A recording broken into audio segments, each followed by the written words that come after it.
got a good message so far. You can see at the top. Let's see. Ciroc voted for gun. More votes on the gun. Why advertise my guns? No one seems to know if they've been cleaned with plenty of ammunition ready for action. Speak softly and carry a big stick.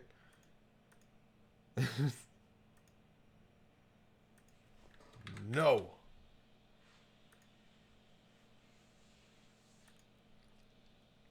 They just. I think this is like the most upvoted post I've ever gotten. You just need gun pictures, and you'll. Let's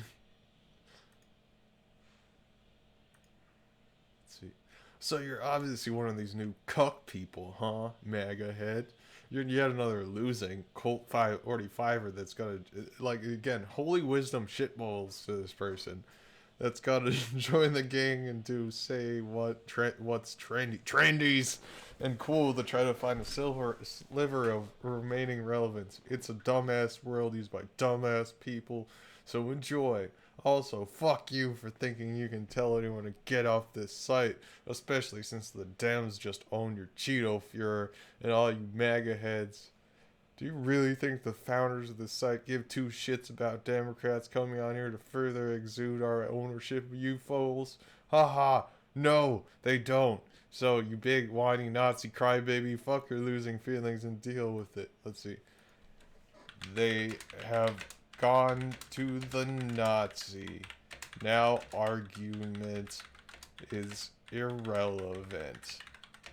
That's how it works. No such thing as a Nazi. I am not from Germania. Weak ad sir. Read a book.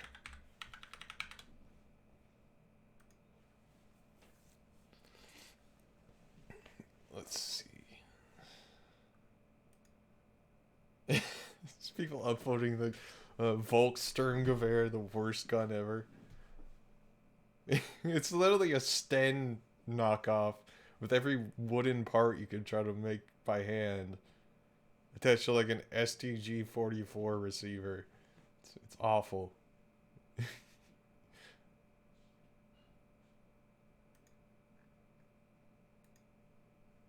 Traitorous tyrant, so much for the three Trump justices, Insurrection Act, martial law. Again, they love saying martial law. They're all turning into Gerald. How much influence do I have on this website? No more valid alternatives. The court have failed America. We need a revolution. Secede. I am ready to die for the gun and the flag. The FALG. MAGA.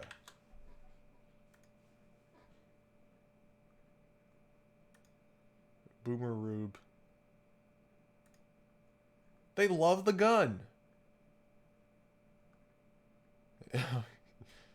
Here's that one. Here's my last one. Rico, not afraid. Come for them. I have my death song prepared.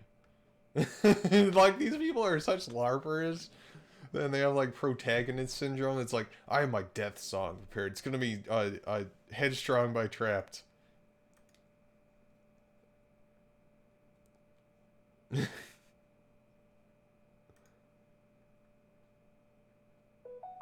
I haven't screamed it in years. I do carry my war face. Wife says I look like I'm trying to crap. Odyssey, her war face.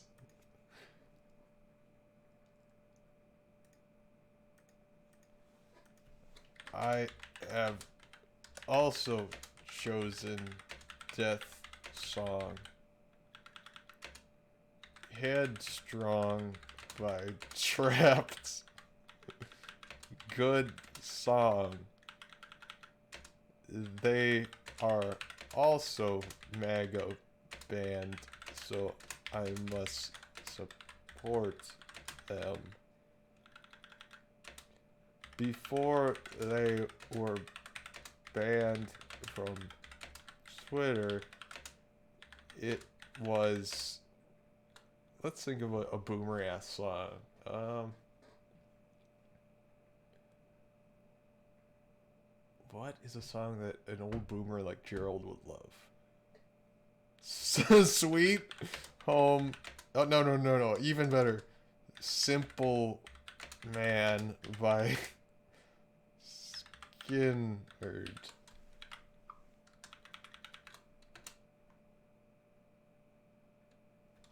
Maybe, maybe I will hold out long enough for both songs? Okay. Just one last check of the notifications. Okay, we got no new ones. Okay, let's start the end game. Let's end the end game. Let's see. History.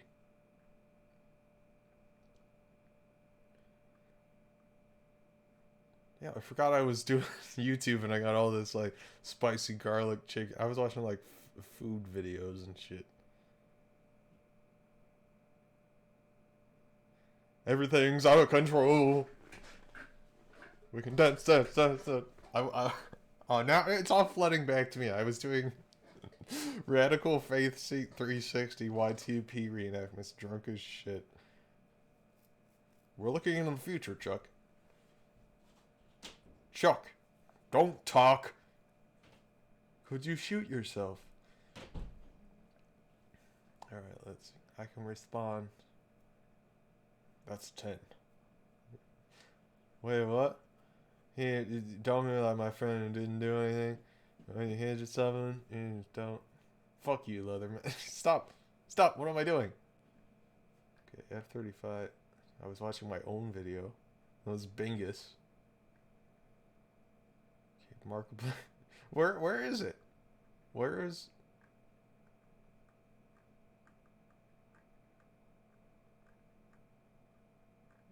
Where is it? Okay, oh, here it is. Which they'll have the environmental hearing starting this spring on, runs through my part of the state. And there are people over there who have no idea what's fixing to come in their backyard. No idea. An unelected state agency claimed that the agreement with the foreign company was even secret from the Texas legislature. Wait, what did he say about the Texas Department of Transportation? In Texas, who don't know what the Trans-Texas Corridor is. TTC 69, which they'll have the environmental hearing starting this spring on, runs through my part of the state. And there are people over there who have no idea what's fixing to come in their backyard. TxDOT, an unelected state agency. It's unelected state agency. It's the Department of Transportation. Claimed that the agreement with the foreign company was even secret from the Texas legislature. When the truth came out, newspapers across the state called for heads to roll politically. Centrist response politically. Was there he goes with the. That's the first time I've heard like heads to roll politically. You know, politically. I will kill you, Joe Rogan, politically. Have its Australian subsidiary make its first U.S. newspaper buy. Every newspaper they bought was along branches of the Trans-Texas Corridor and had been critical of the toll road plan. The cost of 40 or 50 newspapers is nothing compared to the profits that'll be made. Yeah, like in 2009, back when newspapers were still relevant and everybody read the newspapers. Just Phase 1 alone of the state toll road plan is estimated to raise more than $200 billion in just the first 15 years. And Texas... Wasn't it like 108 billion over the entire contract? So I think he's lying about that. It's only a small part of the global panorama. A combine of transnational companies. Pick up that can. Is aggressively consolidating public finance infrastructure worldwide. And the same interests are erecting a world government according to their rules. A literal wonderland of corporate corruption, where governments simply act as vacuum cleaners, sucking up the wealth and resources of the middle class and Good thing we gotta stop that from happening. A thing that hasn't happened already. To offshore bank accounts, leaving behind a cultural and economic wasteland of easily managed Jones, you're describing capitalism. Do you realize this? slaves. The whole purpose about the North American Free Trade Agreement is not about trade, it's about control. Control of people. CAFTA is even worse. Control of people. It's not about trade, it's subsidized trade with taxpayers' funds. This thing started here. And to save this country, we kill this damn thing here. To stop it here in Texas, we stop the New World Order right here in Texas. So if we stop it in Texas, we stop it in Texas? Polls consistently show. Like, that guy is how I imagine Gerald looks like if he were a real person. That's the type of person I base Gerald off.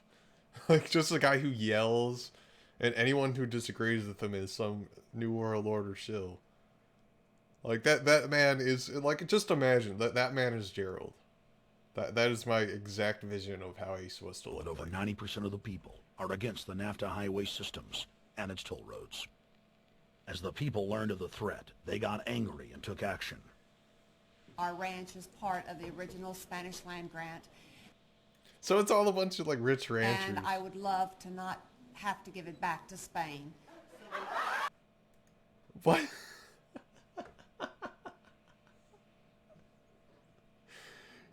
Like, I mean, the thing is, they'd probably lease it from your land, so you'd be making, like, money for just having, like, your huge land having a piece of highway on it.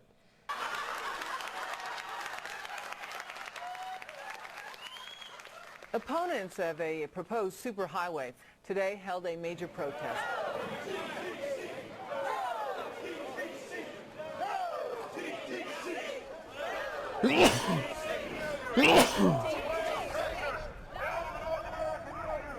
A majority of Texas counties have voted to resist the plan for a North American Union and have vowed to block the construction of its infrastructure. Heck, we already know It's like there's nothing I can really say, because they decided not to do it because it was financially impractical to put this gigantic highway system and then charge people.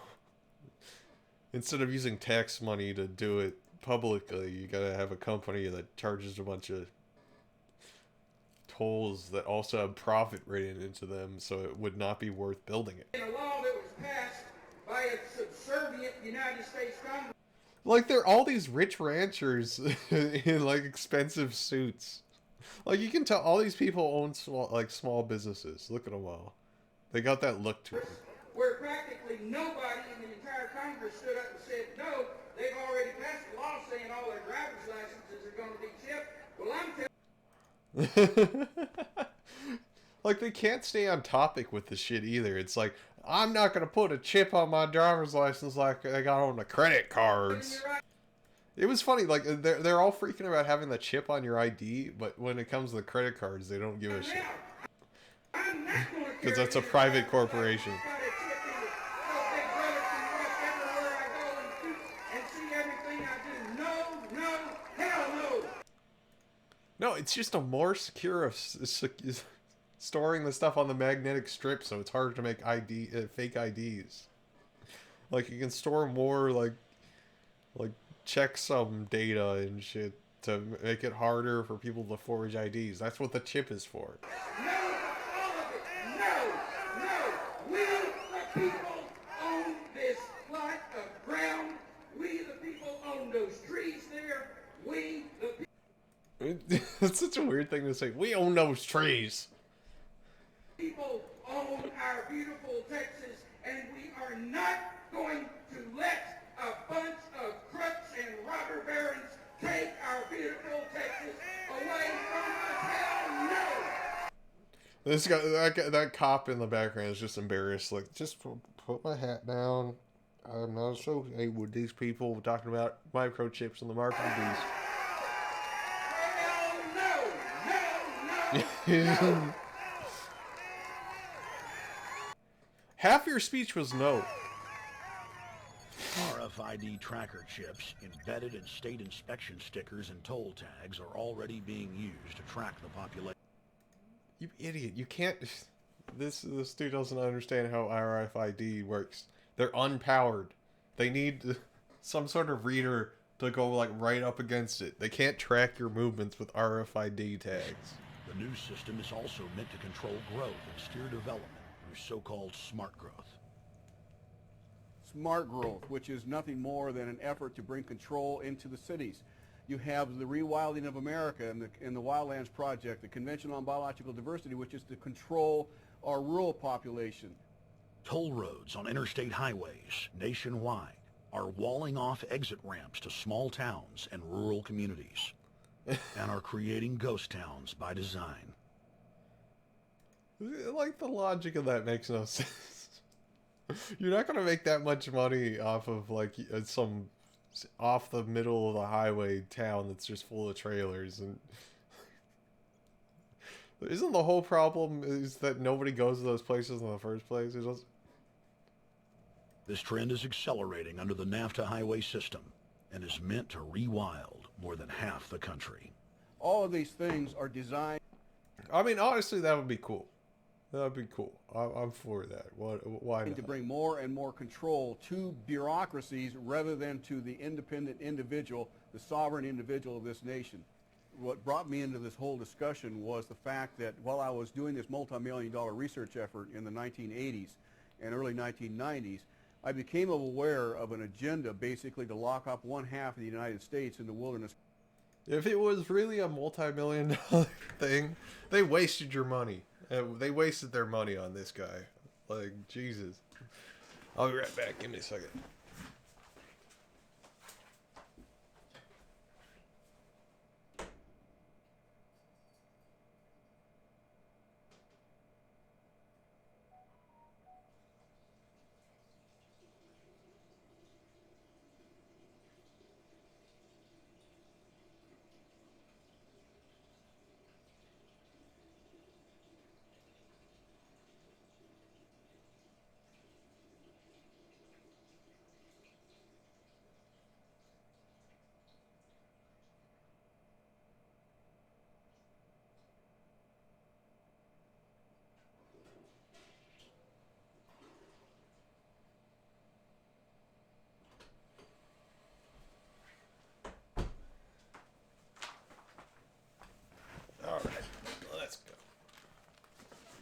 Corridors and reserves. What's called the Wildlands Project. It was also a key cornerstone of the United Nations Convention on See, the thing about that is nobody really lives in these areas anyway. Like, especially Arizona. This is all like fucking desert. There's no like water sources or anything, so it's like these are places where people don't already live. Kind of like hostile environments. Like, what? That's like a big forest out there. Like, these are all forests that already people don't live on. It's like, hey, we should stop developing on these areas where they're mostly untouched by humans. Biological diversity. We should just keep them that way. It was during that study in which I began to realize that this was not an effort to protect the environment, but an effort to control you and I. They were dividing the United States up into little compartments in which they would rip out roads, which they would rip out whole communities and put them back in. See, again, conservatives just don't realize that whole hell of a lot of the United States doesn't have any, like, buildings on it. Like, this whole northern Arizona part is just, like, it's just flat desert. Like, right here, out there, flat desert, flat desert. This is where all the people live in the areas that aren't being rewilded. Like, look at California. That's all just flat desert. In the wilderness. The federal highway system was designed by Pentagon war planners in the 1950s to serve as a rapid deployment conduit to move ground forces for the defense of the United States during an Yeah, we all learned that in high school, invasion. hopefully.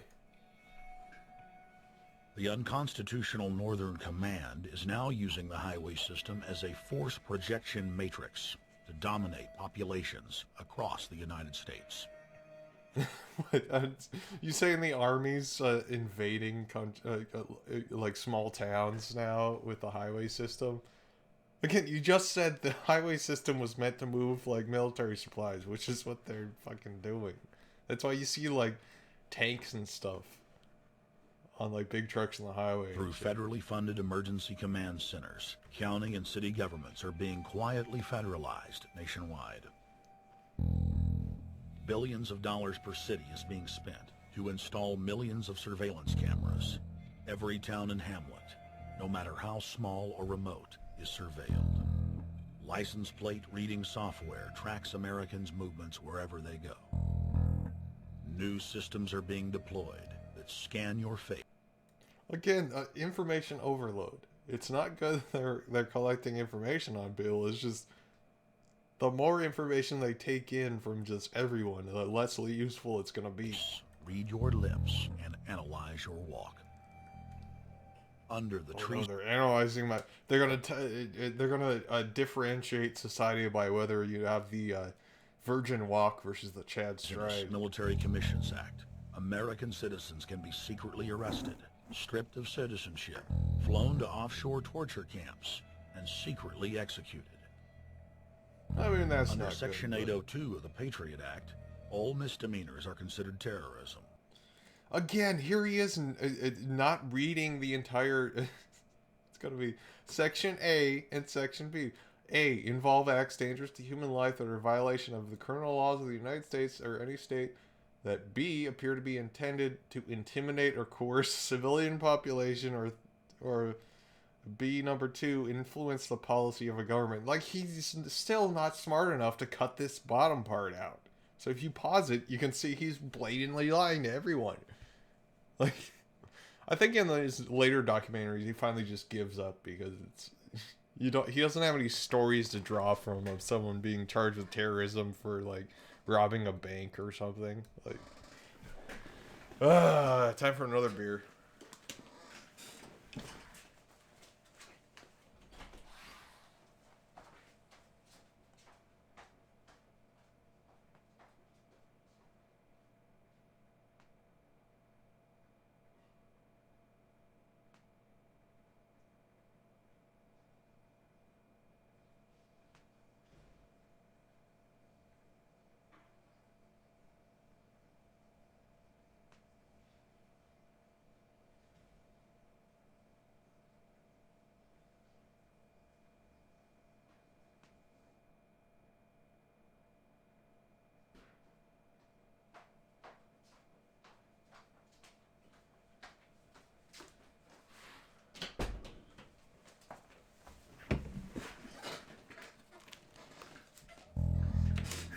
Federal police squads called Viper teams randomly force Americans to line up and show their papers. From the sidewalks of Miami to the subways of New York to the streets of Houston, Texas, citizens are being searched by heavily armed gangs. You know what? I mean, yeah, Jones is right. The police are a gang. But what is the Viper team? Viper team. I spelled Viper time. They don't have a Wikipedia article. Viper team.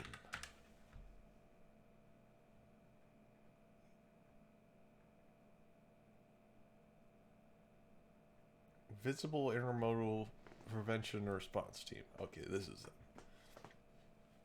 A Visible Intermodal Prevention and Response Team, sometimes Visible Intermodal Protection and Response, VIPER, is a Transportation Security Administration program, blah, blah, blah.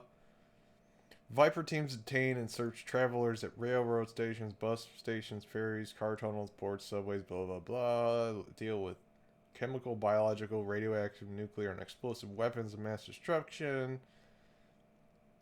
History. Gauss's Viper was prompted by the 2004 Madrid train bombings. The program started in December 2005. The program created work in non-aviation.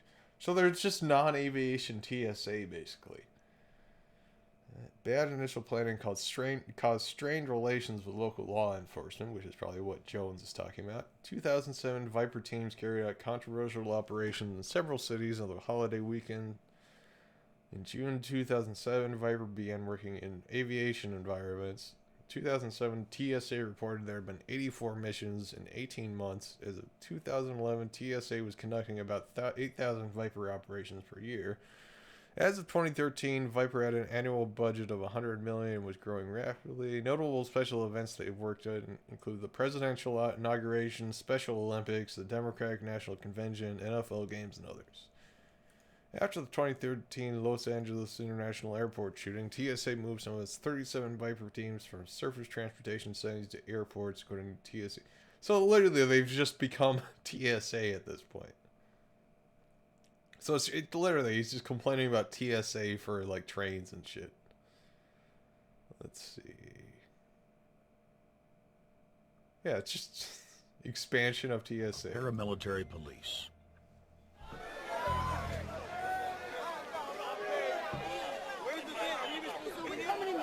Come on, guys, come in. Yo, can you get that camera off of us, sir? Sir, can you get that United States First Amendment? All right, but you can get that camera. I'm saying get the camera out of my face. That's what I'm saying. You're on the streets of New York. So what does that mean? I'm saying get that camera out of my face. That's what... Yeah, again, it's like this man does not want to be recorded. He's like, please get the camera out of my face. It's a free country. Fuck wrong with It's a free country. Fuck wrong with you people. Damn camera out of my face. Hey, this isn't Nazi Germany. There's no camera in your face. Hey, move to Russia, okay? Now you're following him. You're being a dick to this man. He doesn't want to be recorded. That's it. We can have cameras on the streets. I said get it out of my Your guy face. starts cussing it. Yeah, again, he's saying, get it out of my face. I said get it out of my face. That's what I'm saying. It was never in your face. You're following him.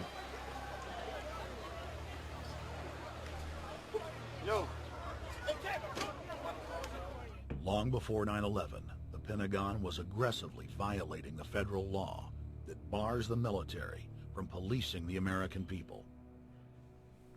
Coast to coast, for more than 2 decades, teams of troops would just appear out of nowhere and randomly stop cars and search pedestrians. Again, this is from... he's lying. This man... This is part of an exercise in 2000. The person that was having their car searched was a volunteer, I'm pretty sure.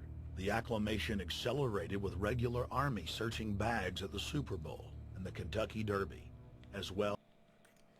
First of all, it says right here, the Michigan National Guard will have field testing devices for the U.S. Army. Super Bowl security use sensor fusion. They're the National Guard. They're the state militia, you lying idiot. As other high-profile events.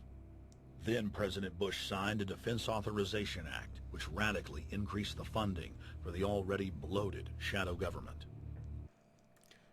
I love how conspiracy theorists say, like, they signed the Defense Authorization Act. That's just the funding bill for the military that they pass one every year. You gotta be more specific.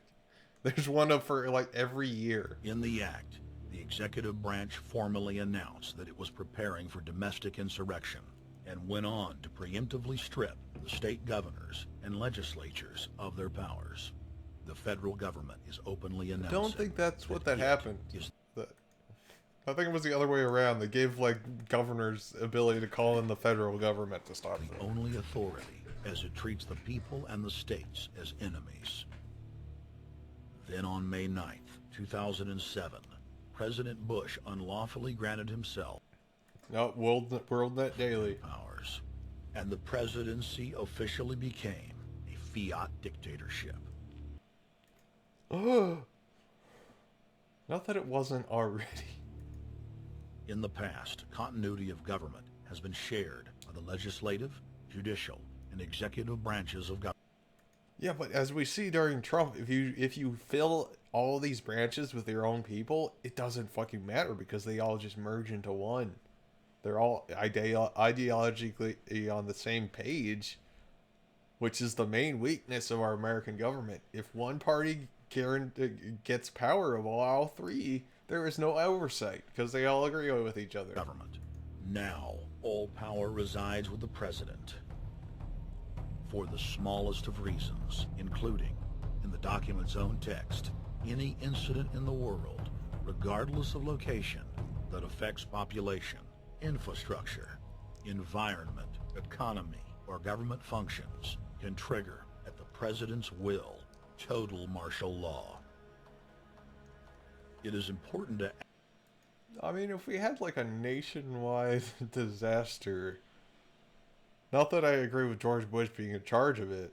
I mean, I would think in their logic, it's like easier to streamline the process and make the just eliminate bureaucracy during a like a society pausing disaster. Add that the president is merely a puppet of the global crime syndicate and may not use the new powers, but simply pass them on for use by future puppet administrations. I mean, if that was a power, Trump would have done it. Like, as we can see with Trump being president, the president doesn't have these automatic dictator powers, or else we would already be under a military dictatorship. There would have never been an election if Trump was able to use this shit. Mao! Thank you, sir.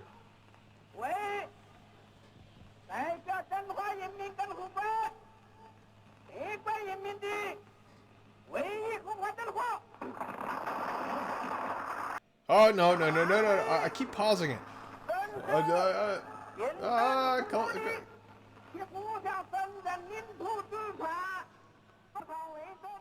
Приобретена эта победа. Не забывайте. Yeah, it's very rare to hear Stalin talk. Принесенных вами жертв. You must teach people to love their leader. This is the only most important. You leaving out the fact that Idi Amin was obviously very mentally ill. I mean, say all you want about Idi Amin. He was. Why don't we learn from the mistakes of our ancestors? Why does humankind find itself bound in a cycle of bloodshed and enslavement? Let's not do this. Let's not show Predatory elites have always rationalized their oppression by claiming that they are superior and have the divine right to rule, when all they really are is a gaggle of ruthless psychopaths, parasitically feeding on the host population until their cancerous movement causes the collapse of the host. There have been thousands of tyrannical governments in history, and less than 10 that can truly be called free. In the 20th century alone, over 150 million people were murdered at the hands of the state. In Russia, the Red Terror consumed the lives of more than 60 million men, women, and children. Hitler's war killed 22 million. During Mao Zedong's reign alone, more than 60 million peasant farmers were killed. I don't think Mao was after the peasant farmers. I think that was the bougie people that killed the peasant farmers. Or is he just saying because they made like the children of like the landlords become peasant farmers? It was a civil war, Jones. It wasn't. It was not just like I mean, it was kind of a classicide, but it was a civil war. You can't count all the deaths on both sides as being Mao's fault. And the list goes on. 300,000 innocent and it goes civilians killed in Guatemala. More than 2 million souls. Oh, I wonder who did that, Jones. I wonder who was responsible for the 300,000 deaths in Guatemala. Let's see.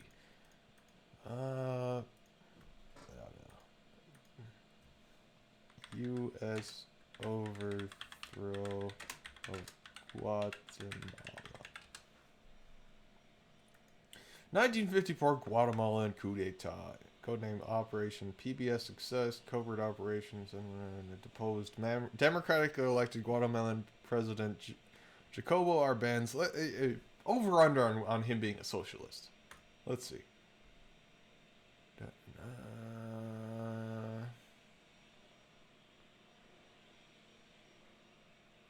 Let's see.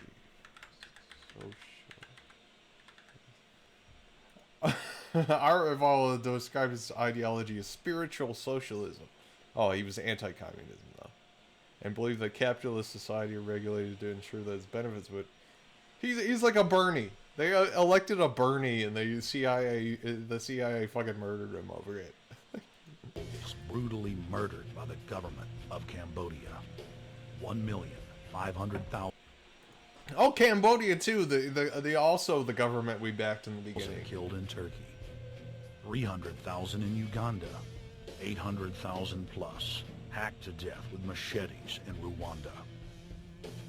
Sadly, there are too many examples of innocent families being exterminated by their government. I have a feeling on an Jones is industrial gonna scale, yep. to name them all. You don't have It to is show a the dead historical bodies. fact that the state is the #1 cause of unnatural death. If you take the 150 million people killed by power-mad government in the last century and divide it by 100,000, the number of souls lost. How many of filled those the were due to biggest capitalism, state though? Packed with 100,000 screaming fans, 1,500 times over. That's 1,500 sports stadiums crammed with 100,000 people each, all exterminated. For those who think it can't happen here or won't happen to them, you have been warned.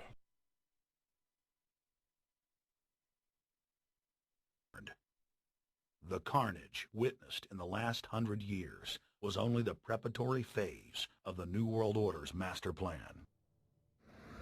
少有常识的人都会看出，如果我们的铁骑继续前进，这个螳臂挡车的歹徒难道能够阻挡得了吗？ Hitler and Stalin's crimes are now part of history. But the communist Chinese system of evil is not content with racking up the highest death toll in history. The mass murder and enslavement is still going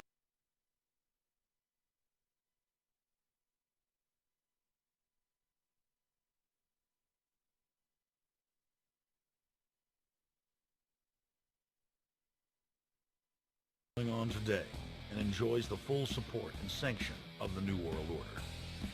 摄像机拍下的这。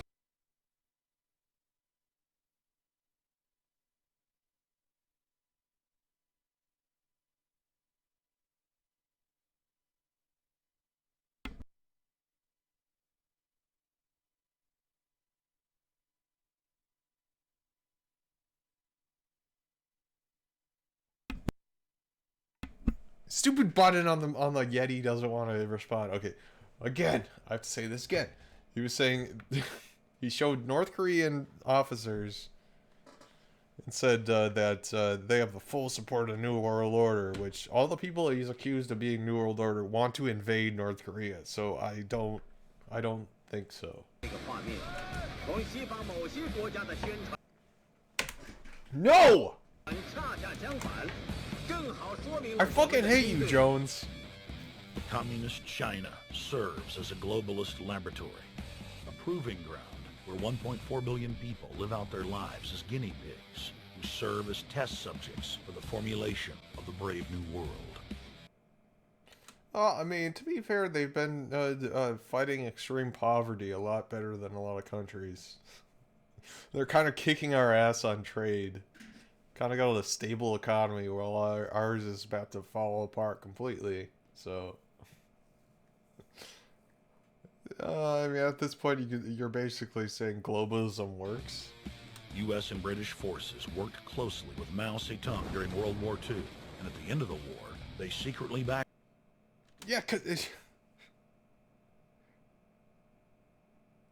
because they were fighting the Japanese. The U.S. helped out Stalin. They sent him tanks. And then he ended up winning the war for us. And then we took all the credit. Like, shut up, dude. World War II was different. The alliances kind of changed from, like, oh, we hate the communists to now the communists are able to fight the Germans for us. So let's give them a bunch of money. And then just turn on them immediately. Mao, driving out Chiang Kai-shek and the Nationalists. The OSS, and then the CIA, believed that Mao would have a stabilizing effect. Bill Clinton's mentor and Georgetown University political science professor Carol Quigley explained in his book, Tragedy and Hope, while the Anglo-American Roundtable groups backed every brand of... Isn't Carol Quigley like a John Birch Society like nut job? That's isn't Carol Quigley like one of Jones's inspirations? Georgetown.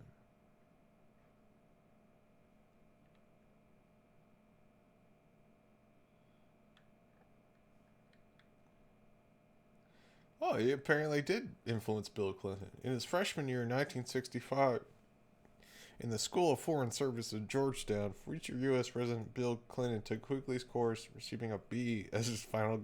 So I guess he wasn't so obsessed with Quigley if he only got a B.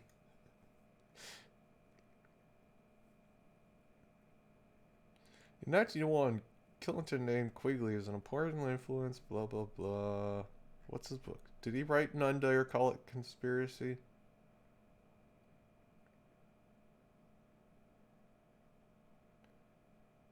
Yeah, now he's citing H.G. Wells as I opened the stream last time. Oh no. Quigley stated the intentions and objectives of the group he profiled associated with Wall Street and the City of London and Cecil Rhodes, super imperialism, were largely commendable. Okay, this guy's... Carol Quigley's a scumbag. Authoritarianism, from communism to fascism, to ensure that a centralized government dominates the population and the economy is planned. The elite are monopoly men. They seek to create monopolies and dominate populations through the barrel of a gun. In their writings, the leadership of the New World Order has continuously heaped praise on the corrupt communist Chinese model.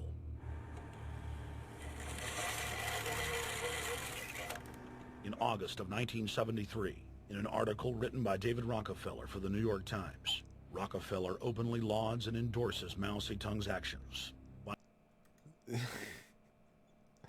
It was before he started killing everybody, though. Now celebrating their command and control system. I mean, it obviously kind of worked. If you look at modern China, and what they started from before Mao. I mean, yeah, a lot of people died, but it worked. It worked. If you use the same logic about America, that's what American defenders like to say. Like, well, we massacred an entire society and put our own society in their place, but it worked. We used slaves, but it worked. Like you can complain about Mao all you want, but still, the U.S.'s death toll is above and beyond what Mao was. Whatever the price of the Chinese Revolution, it has obviously succeeded, not only in producing more efficient and dedicated administration, but also in fostering high morale and community of purpose. The social experiment in China under Chairman Mao's leadership is one of the most important and successful in history. David Rockefeller. Yeah, I have a feeling Rockefeller wouldn't be okay with the execution of landlords. So this is before Mao started doing that. Rockefeller's like, wow, this seems to actually be a good way to set up society. It's like, oh, they want to kill rich people? I don't know. New York Times, August 10th, 1973. Oh, wait, never mind. That was after in 1973, that was after the Cultural Revolution. Never mind. I've been saying that a lot. I'm wrong. I'm very wrong. I'm wrong. You know, on me being wrong, let's look at Parler. I have to punish myself for Parler. Oh, only Ciroc. Okay. Communist China is the model planned society for the New World Order. China has received more United Nations awards for its policies and form of governance than any other nation. I mean, extreme poverty thing. You can not like the way they do it as much as you want, but they have contributed to lowering extreme poverty around the world. In the eyes of globalist planners, authoritarian China is the future. China adopted the dreaded one-child... Authoritarian? The one-child policy, the thing they realized they fucked up on? Due to lobbying from a consortium of eugenics organizations, which includes Planned Parenthood and the United Nations. Couples that have more than one child face heavy fines and imprisonment. The practice of forced abortion in China, coupled with the cultural desire to have a male child, has plunged China into a deepening crisis where there are 30 million more men than women. Yeah, they kind of stopped it before it was too late, though, Jones. Let's see. Let's look up what happened to China's one-child policy. One-child policy. One-child policy was part of a birth planning program designed to control the size of the rapidly growing population of the peoples of China. Let's see. Ended it in 2016, I saw. Relaxation. In 2013, Deputy Director Wang Pian of the North National Health and Family Planning Commission said that China's population will not grow substantially in the short term. A survey by the commission found that only half of the eligible couples wish to have 2 children, mostly because of the cost of living impact of the second child. So it's like, they're saying it's economically feasible for most people to just have 1 kid anyway. So it's... In November 2013, following the third plenum of the 18th Central Committee of the CPC, China announced the decision to relax the one-child policy. Under the new policy, families could have 2 children if one parent rather than both parents was an only child. This mainly applied to urban couples, since there were very few rural-only children due to long-standing expectation of the policy for rural couples. Zhejiang, one of the most affluent provinces, became the first area to implement this relaxed policy in January 2014. And 29 out of the 31 provinces had implemented by July 2014, with the exceptions of Xinjiang and Tibet. Under this policy, approximately 11 million couples in China were allowed to have a second child. However, only nearly 1 million couples applied to have a second child in 2014. So, like, even they don't even want to have more than 1 kid. Less than half of the expected number of 2 million per year. By May 2014, 241,000 out of 271,000 applications had been approved. Officials of China's National Health and Family Planning Commission claimed that this outcome was expected and that second child policy would continue progressing with a good start. And then they abolished it in October 2015. The Chinese police state ruthlessly crushes all forms of dissent.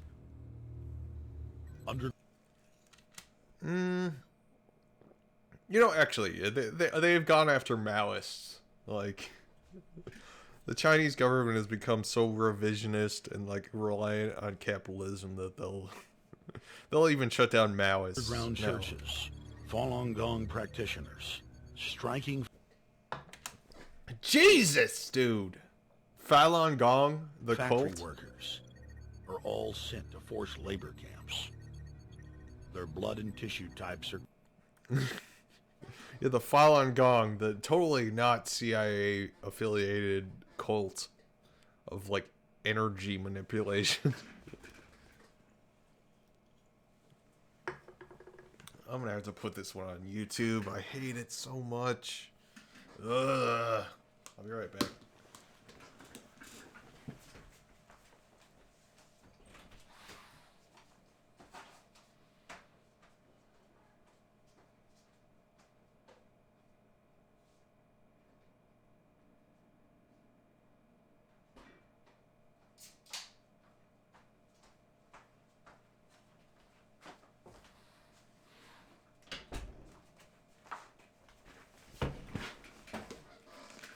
catalog in preparation for organ harvesting. Yeah, there's the old organ harvesting conspiracy. The Chinese government then sells the prisoners' organs to the highest bidder on the world market. The thing is, those organs don't last very long. The thing is, you can't just pull somebody's heart out, freeze it for like 6 months, and then bid on it. It's like you got to remove it as soon as that person dies, or possibly if you kill them. I don't know if they actually. I mean, it's full of CIA shit. The whole like idea the Chinese government is harvesting organs. So I really cannot tell between like the Chinese propaganda and the CIA propaganda which way is which, because there's such limited information on it. But it's, you're not gonna fly organs from China and have them survive if you sell them outside of anywhere besides China, basically. If a wealthy patient chooses to fly into China, the prisoner is... Okay, I mean, I'm gonna switch off here because I'm feeling more... Like, I can see, like, maybe people in Japan buying organs at the Independent. I don't know how trustworthy they are. The organs are implanted. If the organs are being flown out of the country, a mobile execution van extracts the organs on the way to the waiting aircraft. The social engineers of China aggressively euthanize the elderly and disabled. I mean, that guy that you showed, he's not in good shape. He's like dying of cancer or AIDS or something. He's definitely got some sort of wasting syndrome going on. I don't think his organs are going to be very useful. China is merely following the globalist blueprint for the world. The same system of total dehumanization is quietly being phased in. Did that guy have a flamethrower?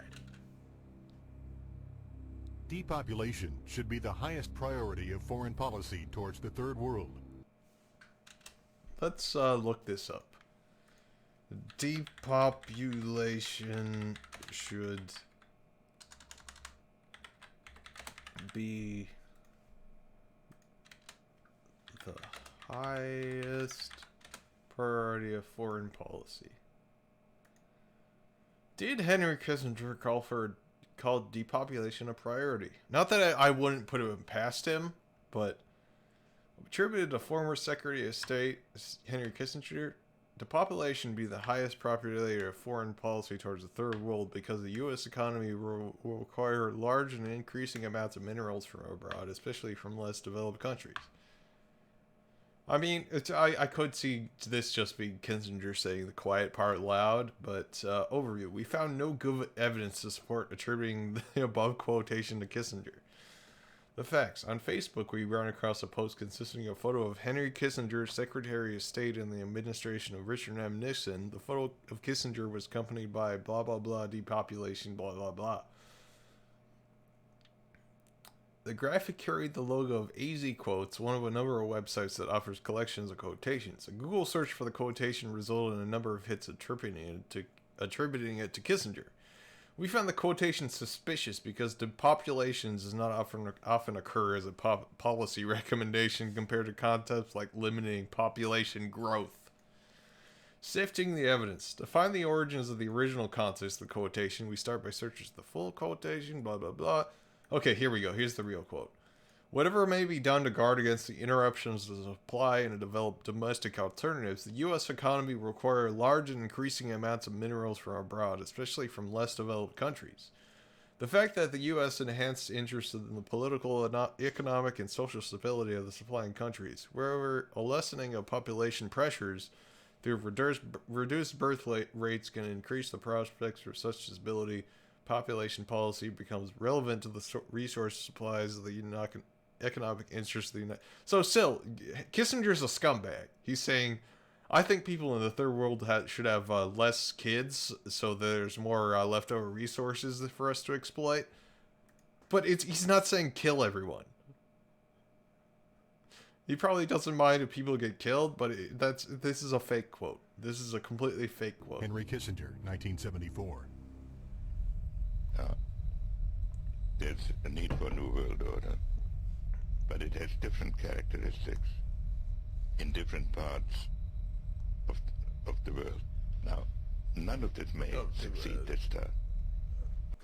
I'm a neoliberal scumbag, and I want to murder everyone for the benefit of multinational corporations. But this, to me, is sort of the outline by which someday... Oh, yeah, dude, Kissinger, if you lived in communist China, Mao would have we can fucking kill your ass so fast. In the next few years, a solution will emerge. Where does this mindset come from? Why do the elites? Oh no, Henry Kissinger used the word solution. So that means final solution. Isn't Kissinger? Let me see.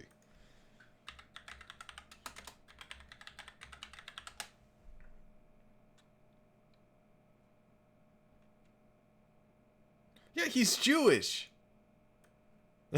he had to flee Nazi Germany. You can say a lot of horrible shit about Henry Kissinger because he's a giant scumbag, but he's not a Nazi. Kill the largest masses of people when no one Stop! When they've already attained total control. What ideology drives the elite psychopath? Since Plato's time, 2,400 years ago, state planners have openly proclaimed their desire to control every detail of the commoner's life.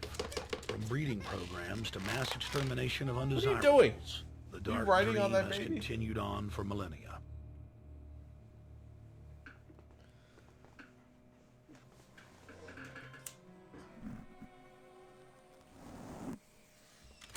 I'm gonna already cut you off, Jones. That Margaret Sanger was anti-Nazi.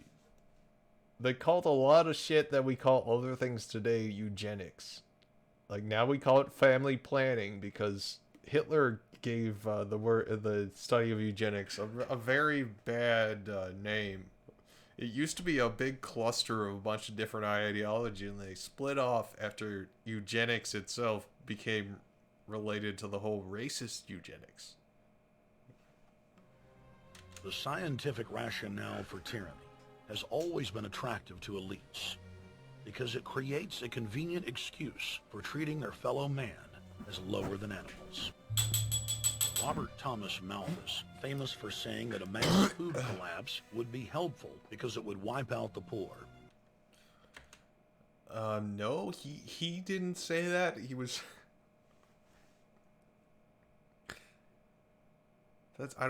you're misinterpreting Malthus. He was kind of fucky, but wasn't necessarily saying that was a good thing.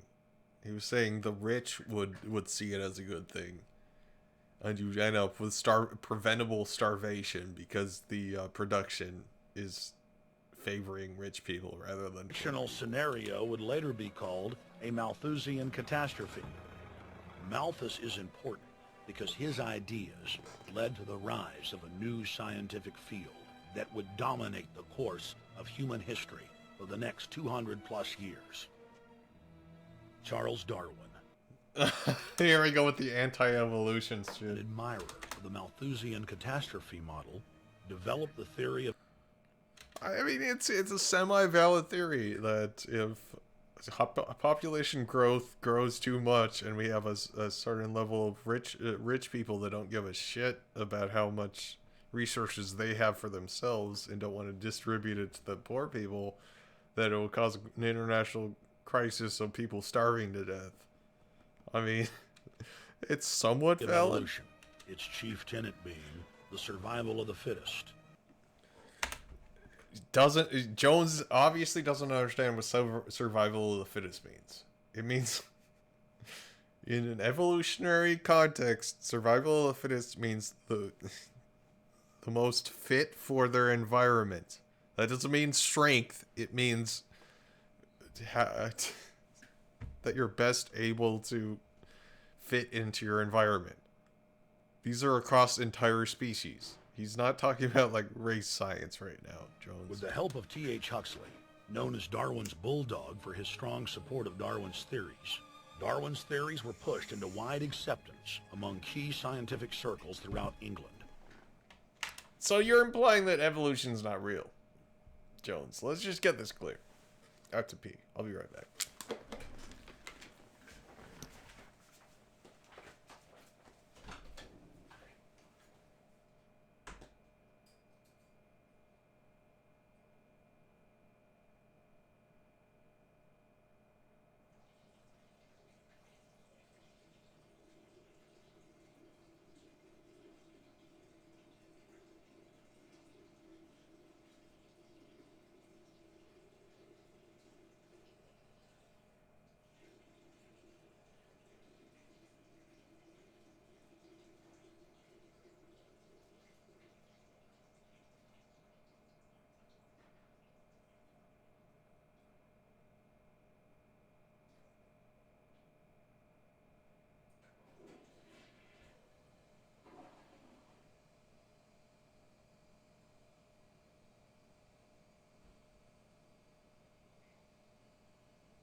we got another 50 minutes of this shit. In the world. Darwin's cousin, Francis Galton, credited as the father of eugenics, saw an opportunity to advance mankind by taking the reins of Darwin's evolution theory and applied social principles to develop social Darwinism. See, that's where it went wrong. It's Galton that's the problem, not Darwin. Darwin wasn't being prescriptive about this. He was being descriptive. And then his cousin, obviously insane racist, took his theories like, let's just completely misinterpret my cousin's theories and apply it to one species. And we'll kill all the people that I think are not as good as I am. The families, Darwin, Galton, Huxley, and Wedgwood, were so obsessed with their new social design theory that they pledged their families would only breed with each other. They falsely predicted that within only a few generations, they would produce supermen. The emerging pseudoscience was only codifying the practice of inbreeding, already popular within elites for millennia. The Four Families experiment was a disaster. Didn't you, back in this day, have Stefan Molyneux on your show? A guy that unironically practices eugenics and, phrenology? So you're one to talk, Jones. If you're actually against this, you should have never had Stefan Molyneux on your show. Within only 2 generations of inbreeding, close to 90% of their offspring either died at birth or were seriously mentally or physically handicapped. Maybe you should have listened to Darwin when he said it's better to have a more diverse genetic pool than eliminating it. It's almost like these people didn't understand Darwin. Maybe they were born generations separated, and Darwin wasn't able to come and listen, you're misinterpreting. Inbreeding is the worst thing you can do. That just fucks everything up. The moneyed class. That's what I'm saying in my theories. Particularly the royal families of the world, who were already obsessed with breeding and filled with a predatory disdain for the underclass, seized on the new science and began aggressively enforcing its aims worldwide. The Virgin Walk.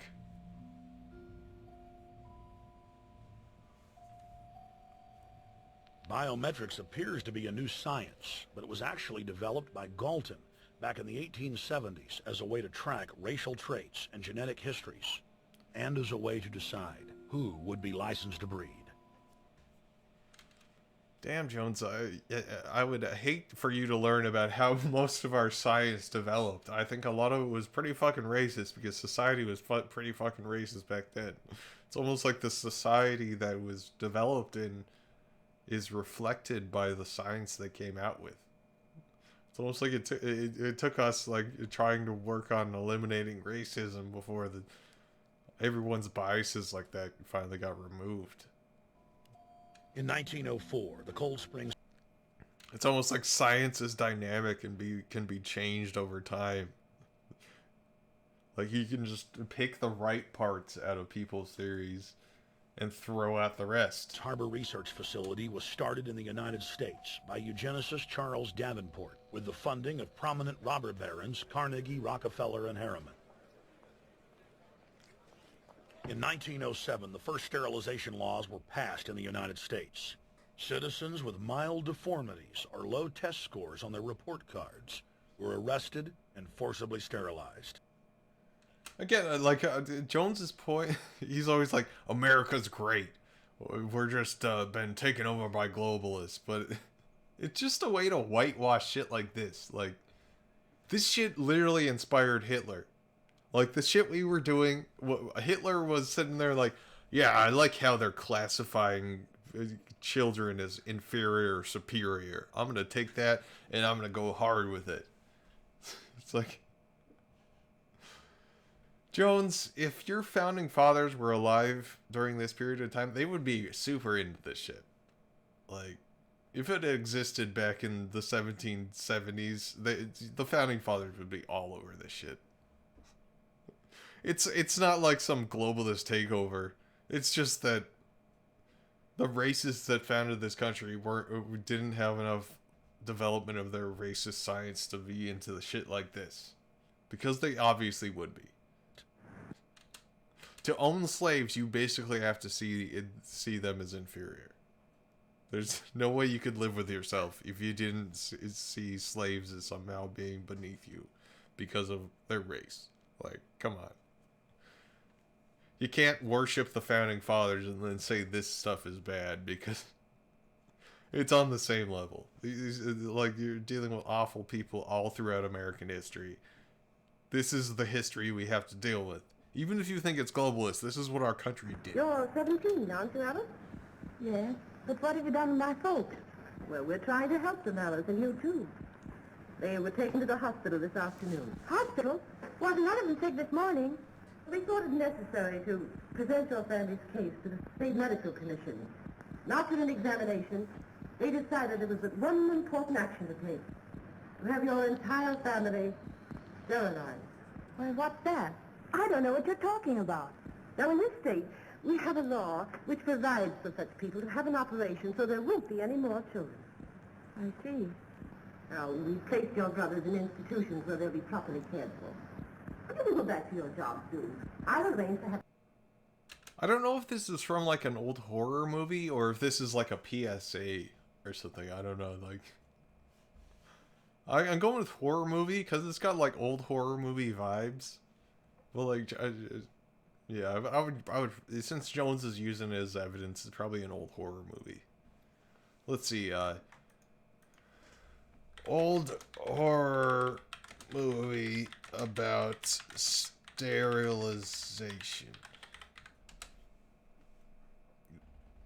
Oh, it is. Not The Thing.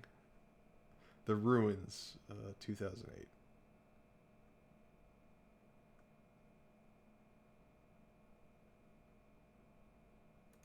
Yes, okay, it might be mentioned in this. Mad scientists.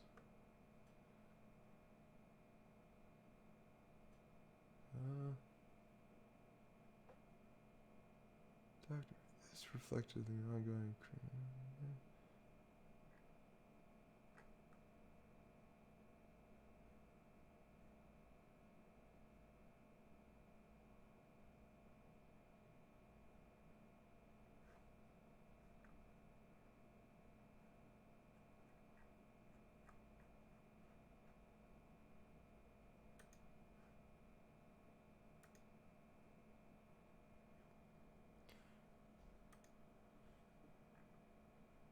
Oh, you got a PBS documentary on this.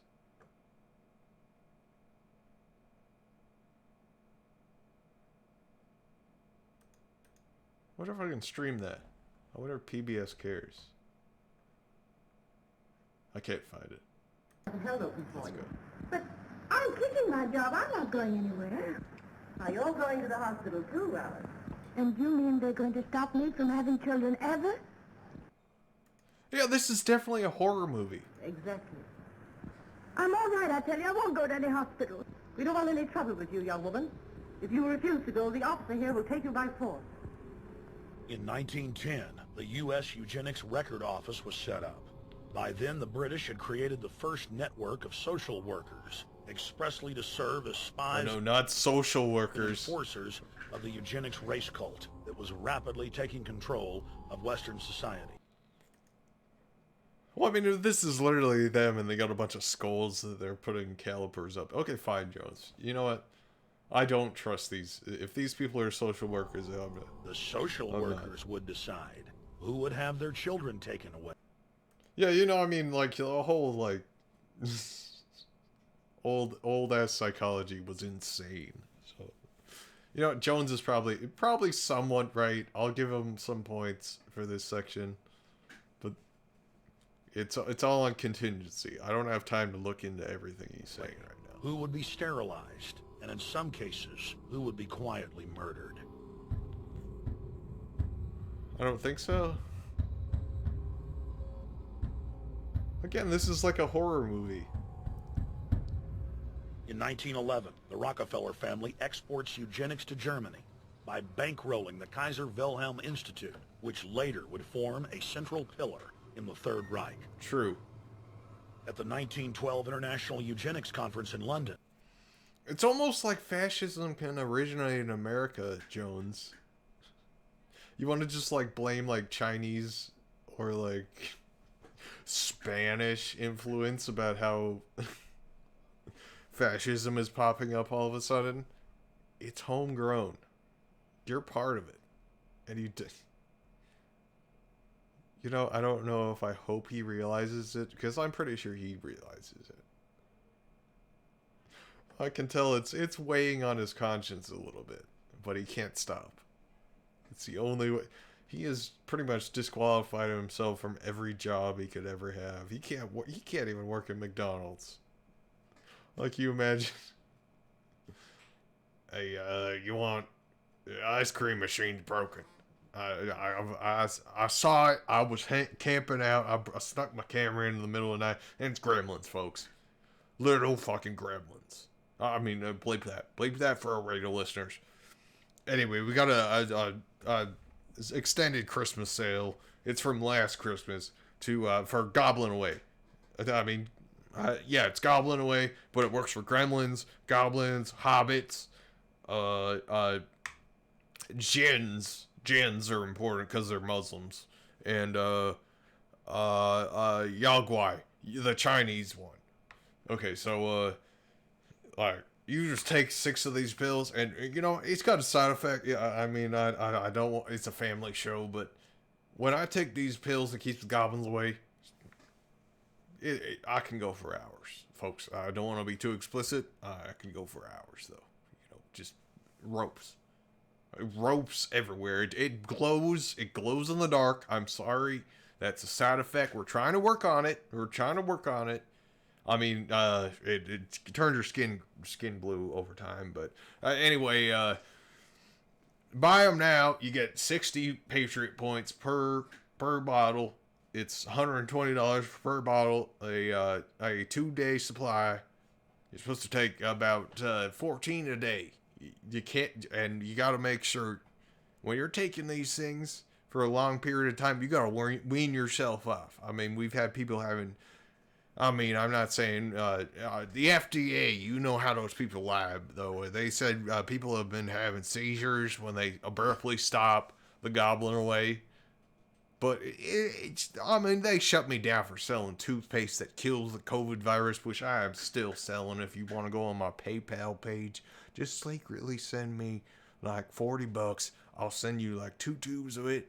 I'll give you like 30 Patriot points. But I digress. Anyway, okay. You know, I need a little break. We got another 40 minutes of this documentary left.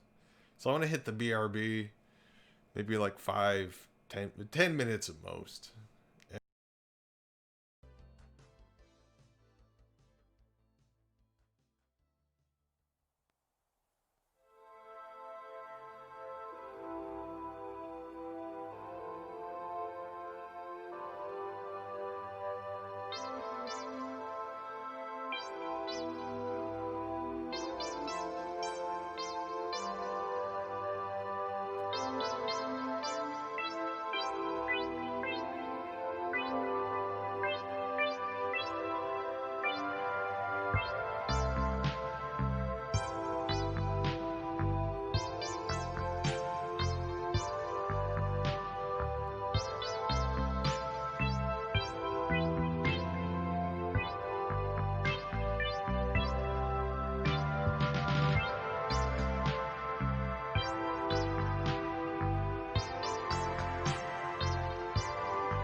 Okay, we're back.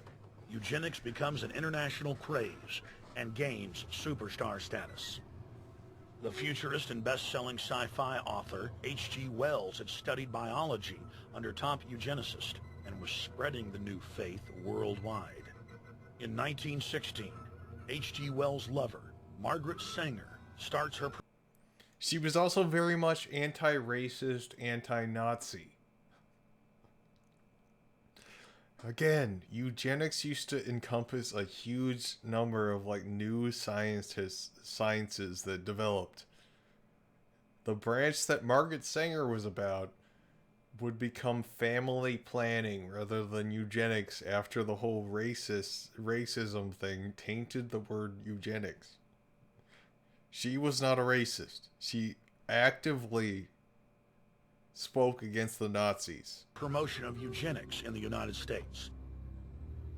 In 1923, Sanger receives massive funding from the Rockefeller family. Sanger wrote to fellow eugenicist Clarence... Well, I mean, when you're...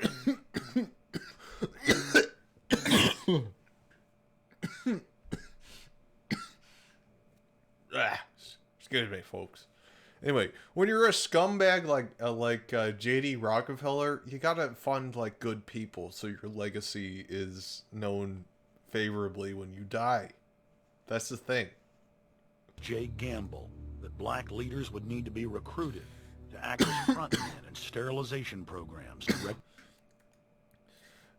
Oh no, you Jones, do not talk shit about W.E.B. Du Bois.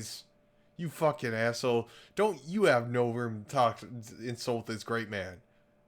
Jones, fuck off. Like, is he about to talk shit about Martin Luther King too? Because he supported Margaret Sanger too, because she was anti-racist. She was anti-Nazi, anti-racist, and believed in the ability of people to take control of their own reproductive health. Which is a major, which is unwanted, well the thing is, unwanted pregnancy is a major driver of poverty, especially in black communities. Against black. They're willingly making these choices. It's not a genocide if people decide to have abortions. Come on. In 1924, Hitler pins Mein Kampf, or My Struggle, and credits U.S. eugenicist as his inspiration. Hitler the racist form was not Margaret Sanger, who hated Hitler. Wrote a fan letter to American eugenicist and conservationist Madison Grant, calling his race-based book, The Passing of the Great Race, his Bible. Hitler developed the plan for mass extermination of the Jews and what he called other sub-races, as well as the handicapped from Grant. I know he's going to show dead people, so I'm going to just skip this part. Eugenics hit the mainstream. The so-called science was aggressively pushed through contests at schools, churches, and at state fairs. You were talking about how Hitler took inspiration, like, so now you're just blatantly changing the timeline. This happened before Hitler took inspiration for it. It's not like Hitler can be inspired by something the U.S. wasn't already doing. Jones, competed in contest with big cash prizes to see who could best implement eugenics into their sermons. Major denominations then tell Americans that Jesus is for eugenics. Jesus was for...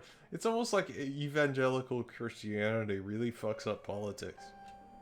That same year in the United States, more than 25 states passed forced sterilization laws, and the Supreme Court ruled in favor of brutal sterilization policies. When Hitler came to power in 1933, one of his first acts was to pass national eugenics laws, modeled after laws in the United States. True. 1 point for Jones. I should start having a point counter. Every time Jones lies, I put a point on one side. Every time he tells the truth, I put 1 point on the other side.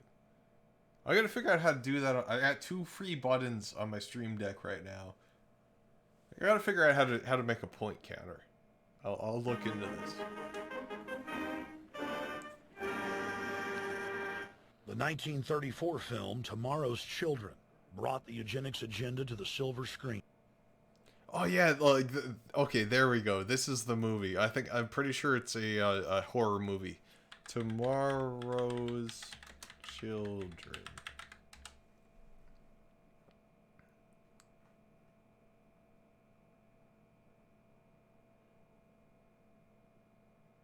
Okay, here we go. Tomorrow's Children. Tomorrow's Children, also known as The Unborn in the United Kingdom, is a 1934 American film directed by Crane Wilbur. The film partially criticizes the eugenic program policies and practice in the United States during those times. The film was widely deemed immoral, intending to incite crime. So the MAGA chuds of that time hated this movie.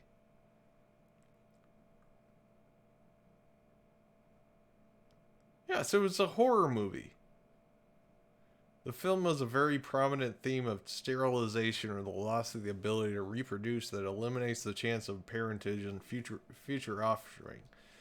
In the early 20th century, the U.S. was flooded with ideas revolving around eugenics. In 1927, the United States declared that it is in favor of these eugenics processes. Supreme Court Justice Oliver Wendell Holmes wrote, "The society can prevent those who are manifestly unfit from continuing their kind." Jesus Christ. No wonder Hitler took inspiration from the United States. The people, Supreme Court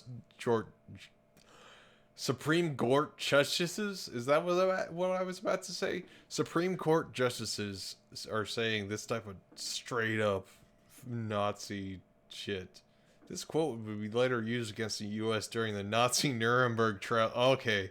They actually admitted that in the Nuremberg trials? Holy shit. I was right. Because the film is a reflection on the evils of society, it went against the status quo and took a stand. Criticizing sterilization and eugenic activities also meant criticizing the standard thought in American culture. So it's almost like American culture created this thing that inspired Hitler. On August 19th, 1934, barely a month after Tomorrow's Children was released, Adolf Hitler, a known eugenics lobbyist, was the recognized sole leader of Germany for over 1.5 years then. As Hitler began his conquest through Germany, the forced sterilization of the bloodlines of different races and religions of people occurred. Hitler's ideals revolved around humanity becoming its purest by removing the parts he deemed unworthy. Although Hitler began his eugenic practices in 1936, Foy and Wilbur were able to relate the same message through the sterilization of Diane Sinclair's family in the film. Possible references to Hitler's regime in the film include a flag bearing what looks like a Nazi symbol in the background during a conversation between the two doctors. Foy Productions appealed its denied license in 1938 while the Nazi Aryan movement was still gaining power, resulting in the upholding of the decision of the film censorship board. So, like, this was like a film criticizing eugenics that the Nazis literally banned from being shown in their country. And Jones is using this as evidence for something. I mean, it's undeniable that eugenics was practiced in the United States. You've made your point. It's admitted history. Like, come on. You know, let's go Parler. Parler. Let's check my notifications. Parler's not even the first result when you search Parler. Okay. Oh, the shitty ass guns. Yeah, they love these guns. 9 people echoed it.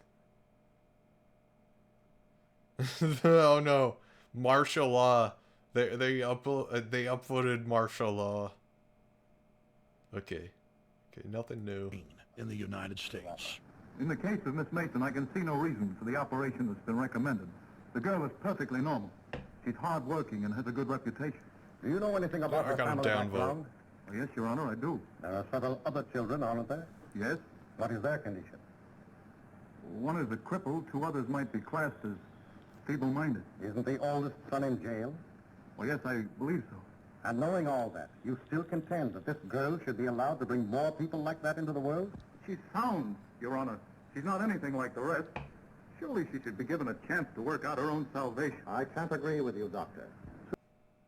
Yeah, this is obviously an anti-eugenics movie, Jones.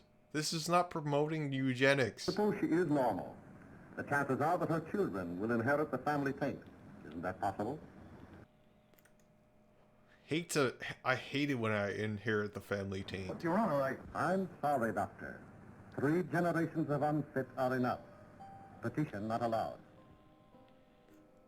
By 1936, Germany had become the world leader in eugenics. Fuck taking you. effective Fuck actions this guy. to sterilize and euthanize hundreds of thousands of victims.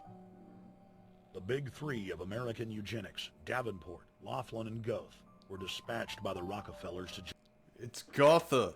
Gotha, not Goethe. where they advised the Nazis on the fine-tuning of their extermination system. With the strong support of the U.S. and England, Germany had gone over the edge, and tens of millions would pay with their lives. At the end of the war, Please don't show the this. Allies protected from prosecution the very Nazi scientist that had tortured thousands of people to death.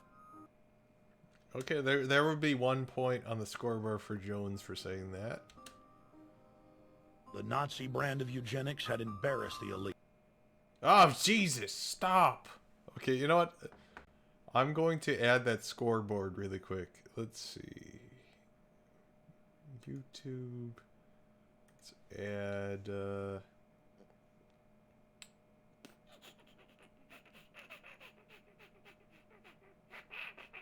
text EDI.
Okay, there we go. You can see there's my truth lie counter in the top. I will update it as need be. But they had no intention of stopping their plans. Okay, stop. The Allies literally fought with each other over who would get top Nazi eugenicist. It didn't matter if the SS doctors had tortured tens of thousands to death. They were free to go. The Angel of Death, Joseph Mengele, and his boss, Ottmar von Verscher, were not prosecuted, and von Verscher even continued his work in Germany after the war.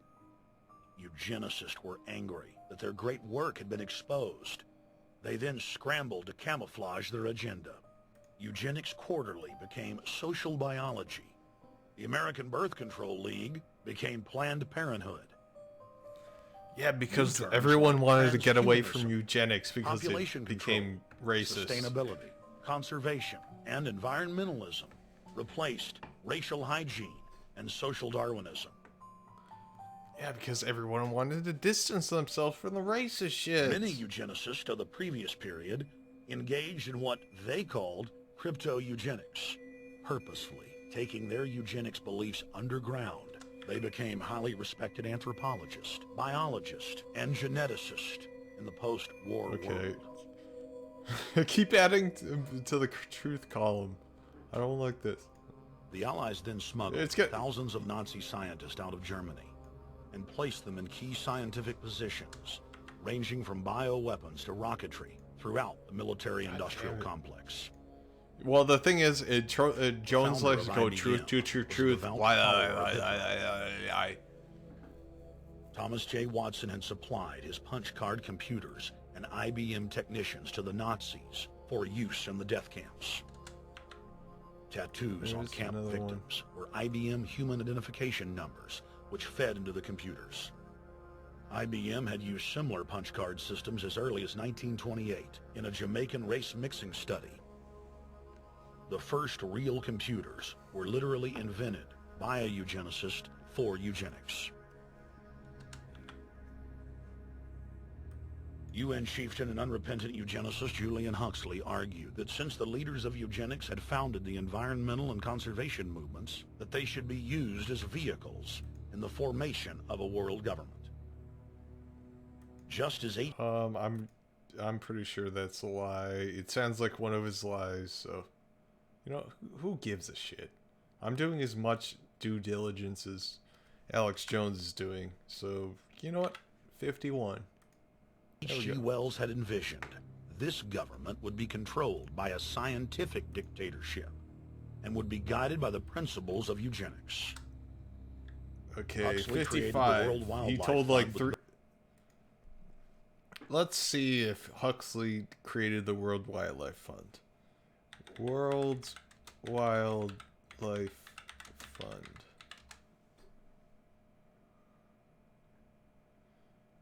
Who founded it? Founders: Prince Bernard of Lippe Biesterfeld. Oh no, it's a full of Julian Huxley. Okay, fine. You know, it's I don't think that deserves a point on his scoreboard, but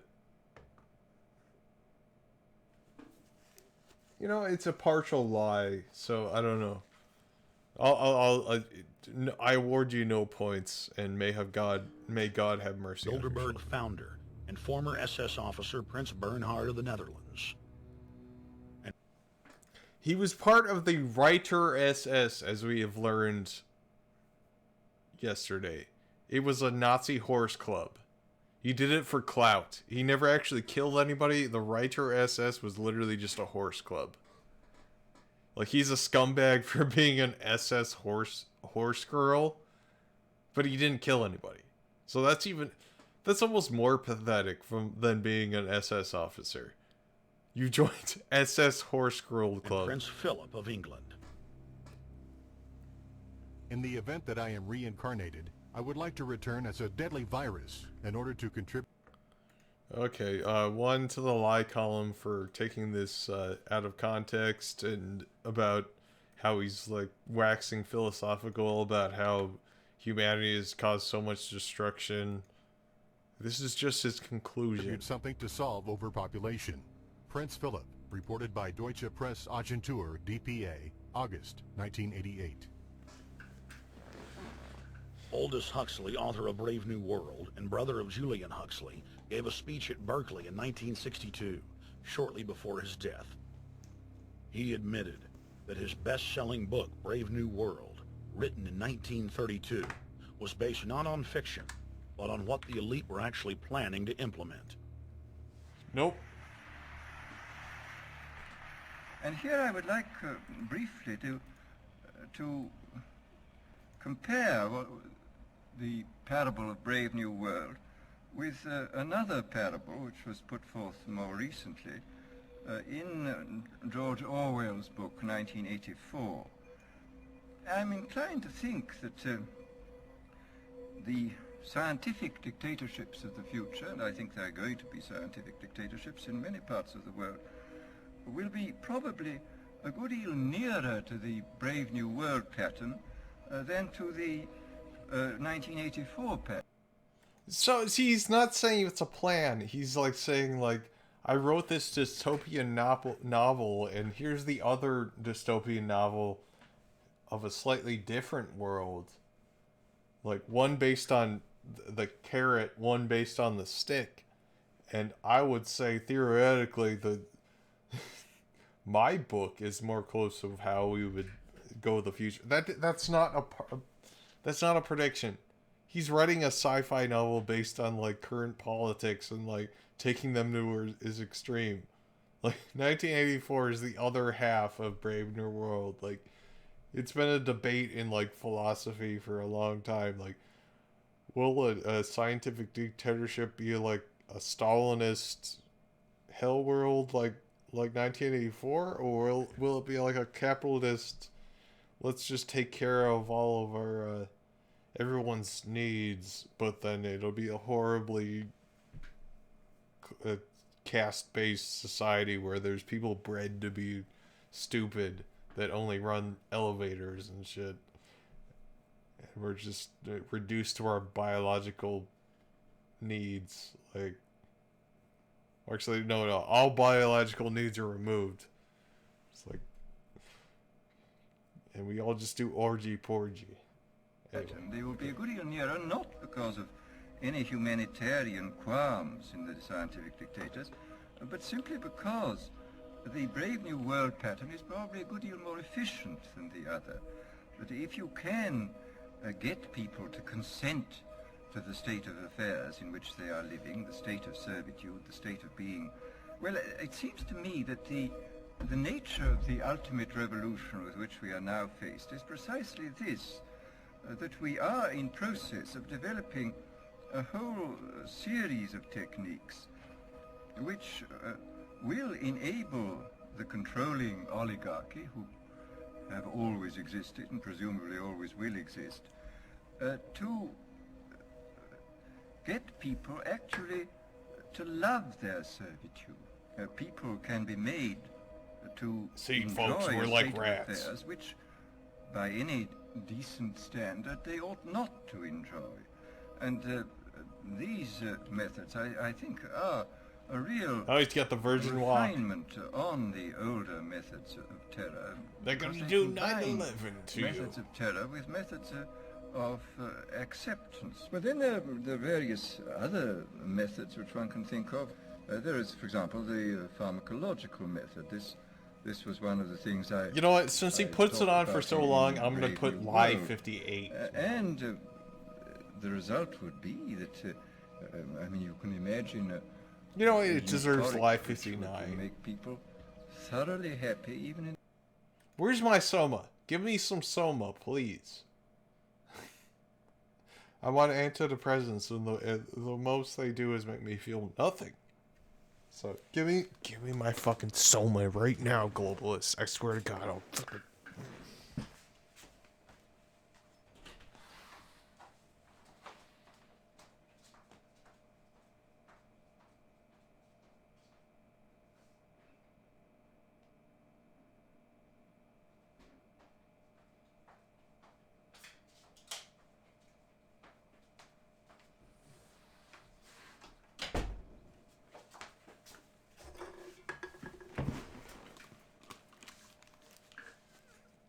in the most abominable circumstances. I mean, these things are The possible. most abominable circumstances.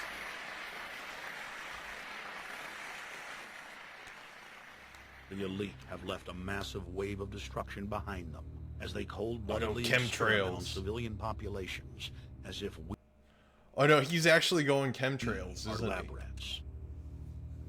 A string of congressional investigations has uncovered more than 20,000 secret tests that were carried out against the American people between 1910 and 2000. You know what? Let's pull up the most famous one. Let's go.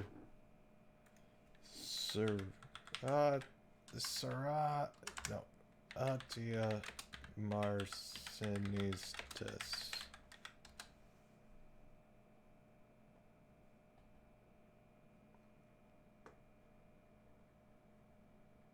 After the let's go. hell that It's was just- World War I's chemical weapon attacks, the US government felt a dire need to catch up to the rest of the world in developing chemical and biological weapons for the next great conflict. With the signing of the Geneva Protocol in 1925 and its prohibition in the use of biological and chemical weapons in warfare, though, the US You know, quickly lost I'll add interest. one to the It wouldn't truth, be until the because infamous that did Japanese happen. sneak attack on Pearl Harbor that the government would change course, suddenly seeing a need to understand how vulnerable America was to a germ or chemical sneak attack. The sneak attack on Pearl Harbor caught the U.S. government completely unawares, and immediately after the attack, fears grew. If the U.S. was vulnerable to a sneak conventional military attack of such a scale, then just how vulnerable was it to a chemical or biological weapon attack? Despite the signing of the Geneva Protocol banning chemical or biological weapons, rumors of Japanese chemical and biological tests on prisoners of war reached America's intelligence agencies, and it was feared that a Japanese or probably German ship disguised as a simple freighter could park outside a major city and spray chemicals or germs into the air,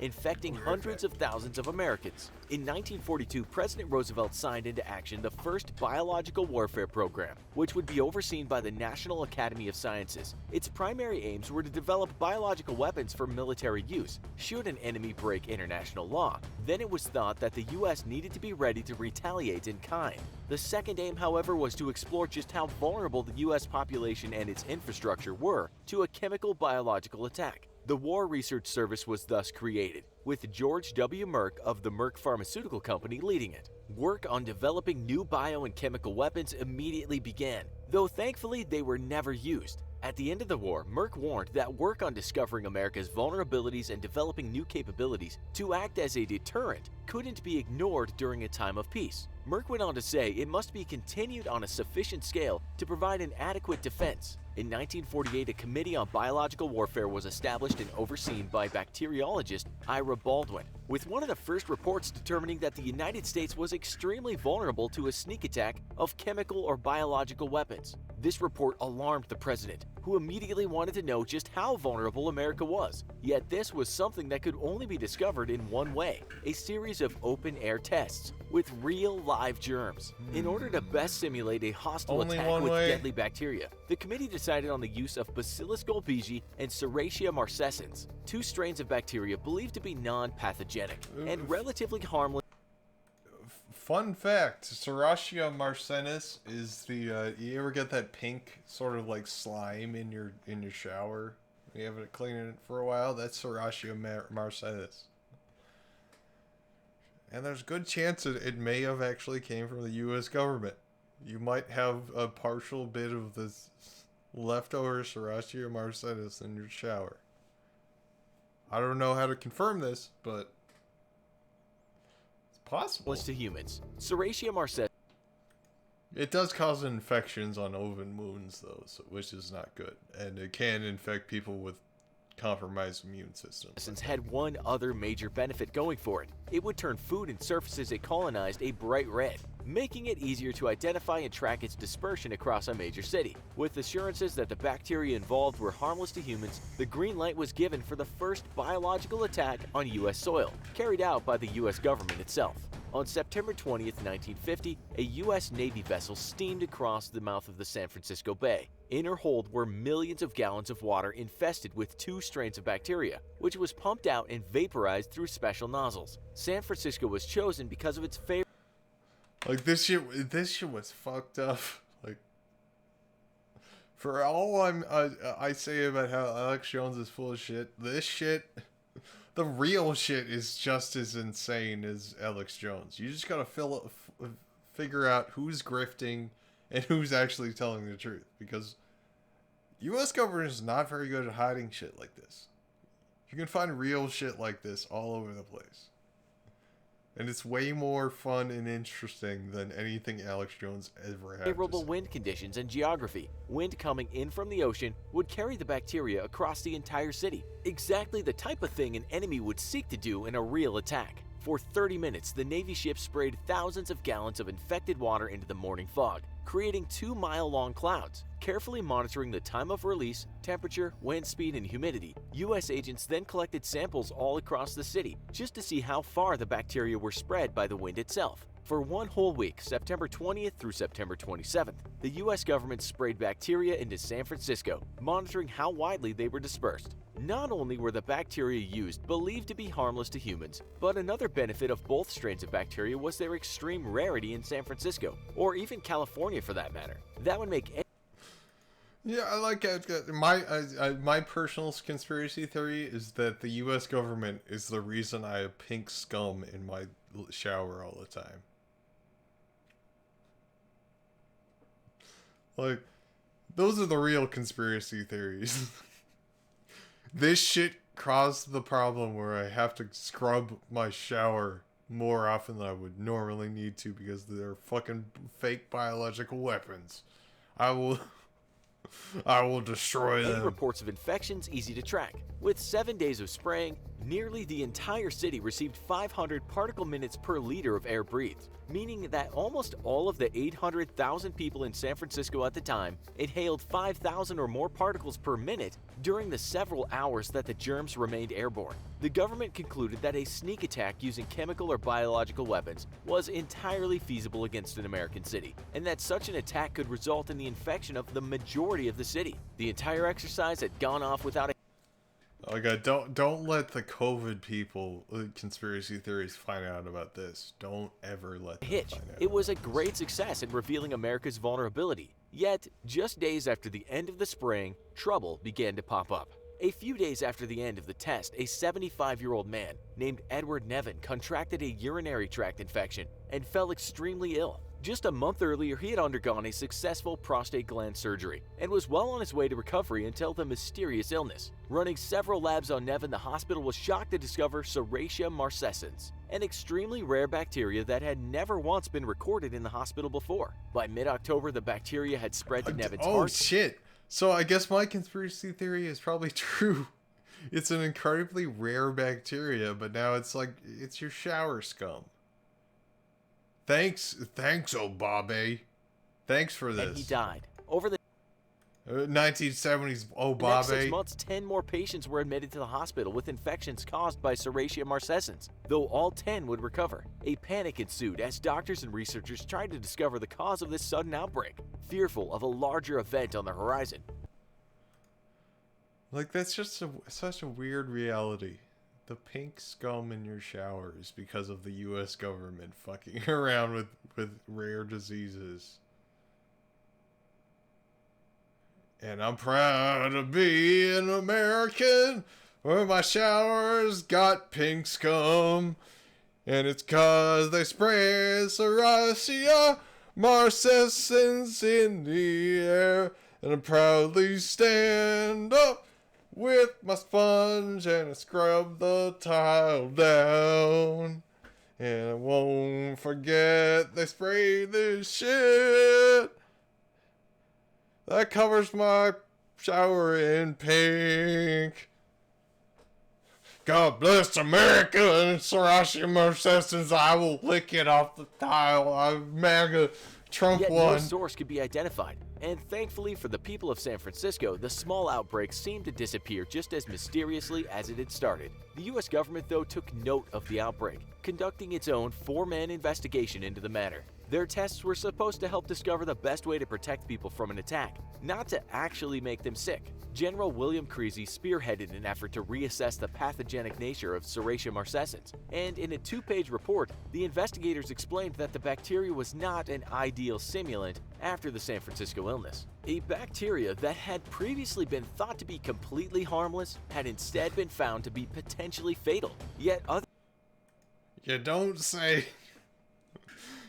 Hey, let's take this rare bacteria and spray it over millions of people.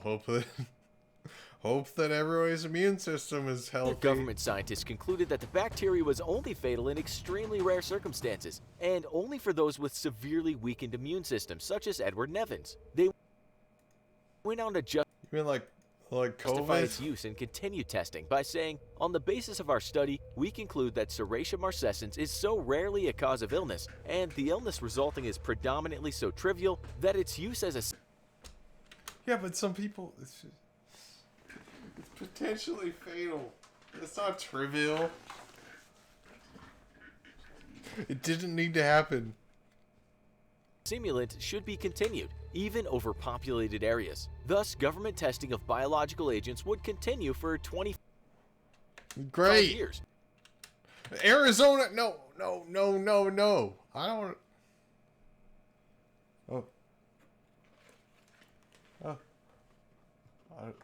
There we go. I had my aux cable touching something. All conducted in the dark. It wouldn't be until 1969, when Richard Nixon signed a law banning the testing of biological weapons, that the experiments... It took Nixon to sign would that stop, shit. yet the public wouldn't even find out about the testing until the mid-70s. Edward Nevin's grandson would go on to sue the US government over his grandfather's death, though he would lose that lawsuit. A casualty in the US's eagerness to prepare for the worst-case scenario, the death of Nevin was ultimately the only verified link between severe illness or death and the US government's biological testing on its own cities, and in the eyes of a wary military on guard against an attack on its people by an actual deadly microbe, a price worth paying. Do you think What? No, it isn't. No, it's not. That's why I hate those infographic YouTube channels. They're all like neolibs. I hate it. One well-known eugenics study, the Tuskegee Syphilis Project, killed hundreds of blacks and spanned 40 years until not black people, Jones, please. Hundreds of blacks? That's kind of sus, my whistleblowers friend. exposed it in 1972. From 1943 until present, the British have tested lethal nerve gas on their own personnel, on land, air, and sea. We know. Many know died about instantly. Still others died grueling deaths over several years. The federal government commissioned secret radiation experiments on thousands of non-consenting patients. Hundreds of hospitals in the U.S. injected healthy men, women, and children with uranium and plutonium at dosage levels ranging from non-therapeutic to lethal, killing many of the test subjects. It's gone up to Truth 10. Pregnant wives of GIs were given vitamins by base doctors that actually consisted of highly radioactive uranium-239 and plutonium-241, resulting in violent miscarriages and the death of the mothers. That is also true.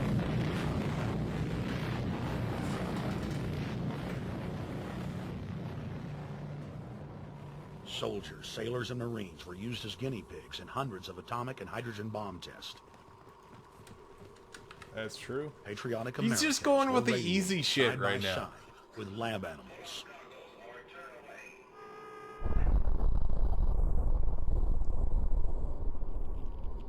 He's taking cheap shots and then shoving his bullshit in the middle of it.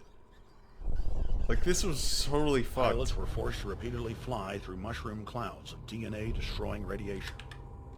There we go. There's another truth.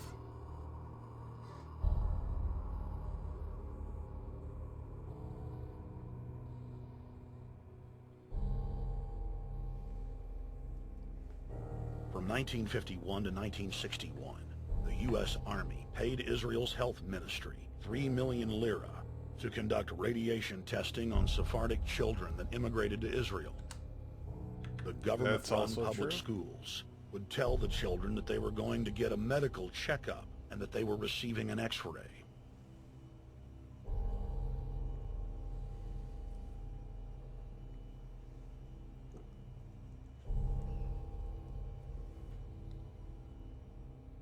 The Pentagon had already radiated more than 4,000 institutionalized children in the United States, many of which had died.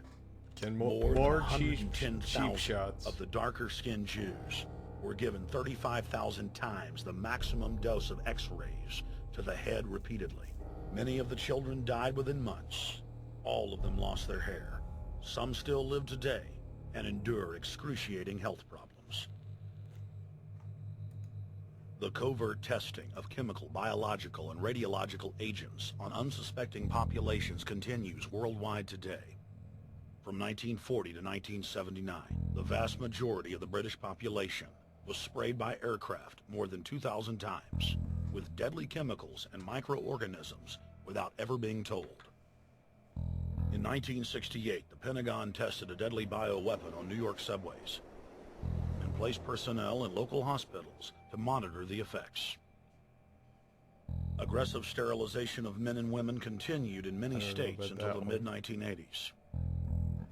The United States and England are currently testing pesticides and highly toxic experimental drugs on tens of thousands of healthy foster children, many of which die as a result of the experiments.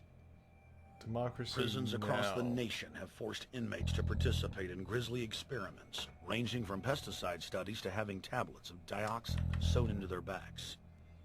Gradually, by selective breeding, the congenital differences between rulers and ruled will increase until they become almost different species. A revolt of the plebs would become as unthinkable as an organized insurrection of sheep against the practice of eating mutton.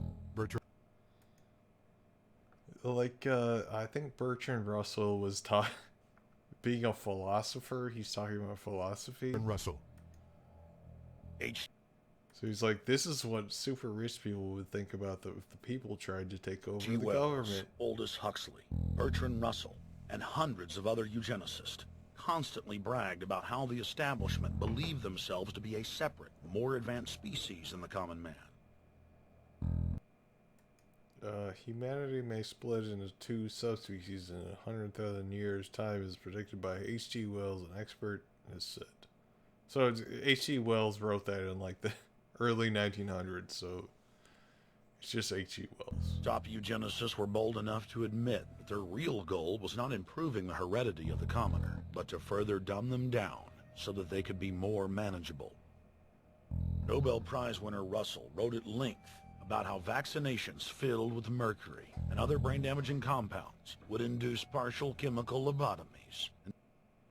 Okay, let's see.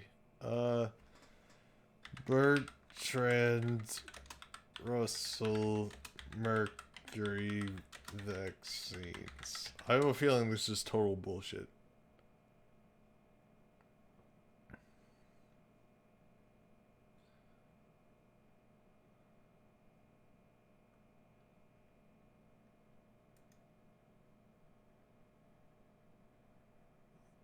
Okay, this website is definitely some weirdo.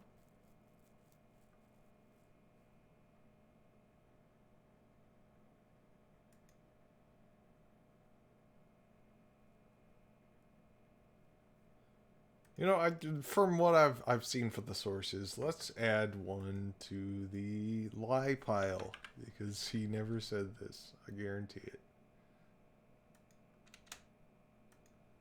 Because the type of mercury in vaccines, which has been mostly removed because to appease anti-vaxxers, was thimerosal, which is ethyl mercury, which is like the same type of mercury you get from eating like tuna, and your body can deal with it. It's like, isn't it methyl mercury, the one that sticks around in your body? One like is bonded to oil, one is not. Develop a servile zombie population.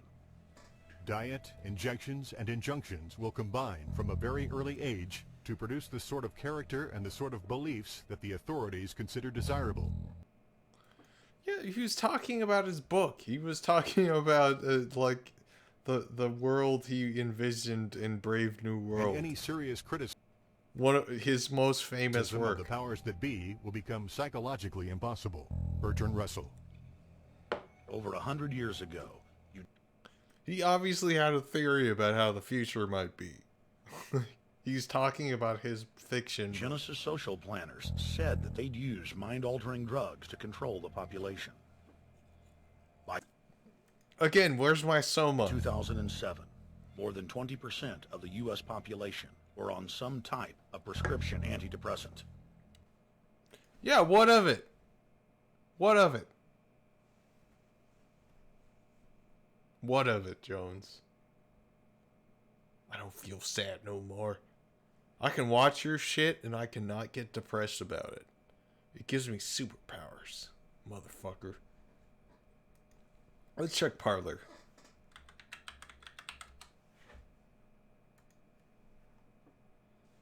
Let's see. Oh, Jay Kendrick messaged me again. Much appreciated. Blessings. I'm here if needed. Keep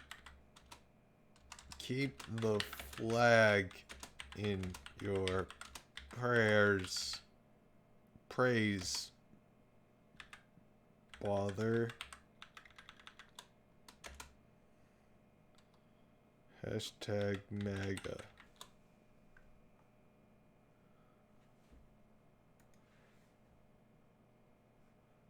I like how this is literally the Oh, you can't see it. Let me see.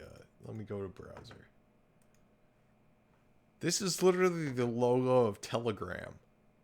The send button. Let's see. Telegram logo. Yeah, it's literally the logo for Telegram. See that? Right there? Right there.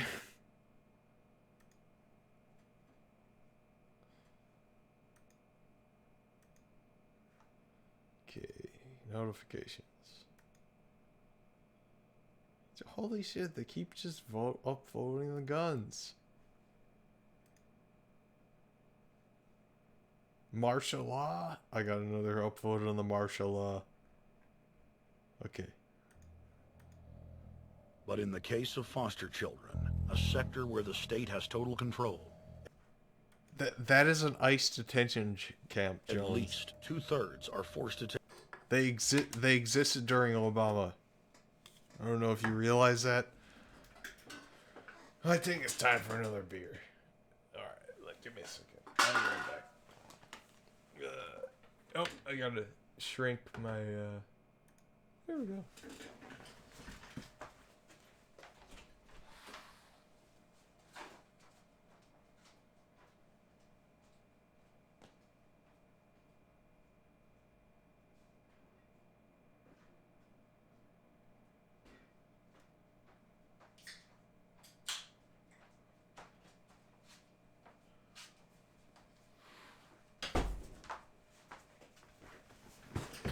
How much longer is left? We're at 151, so 30 minutes of this shit. Alright, let's go.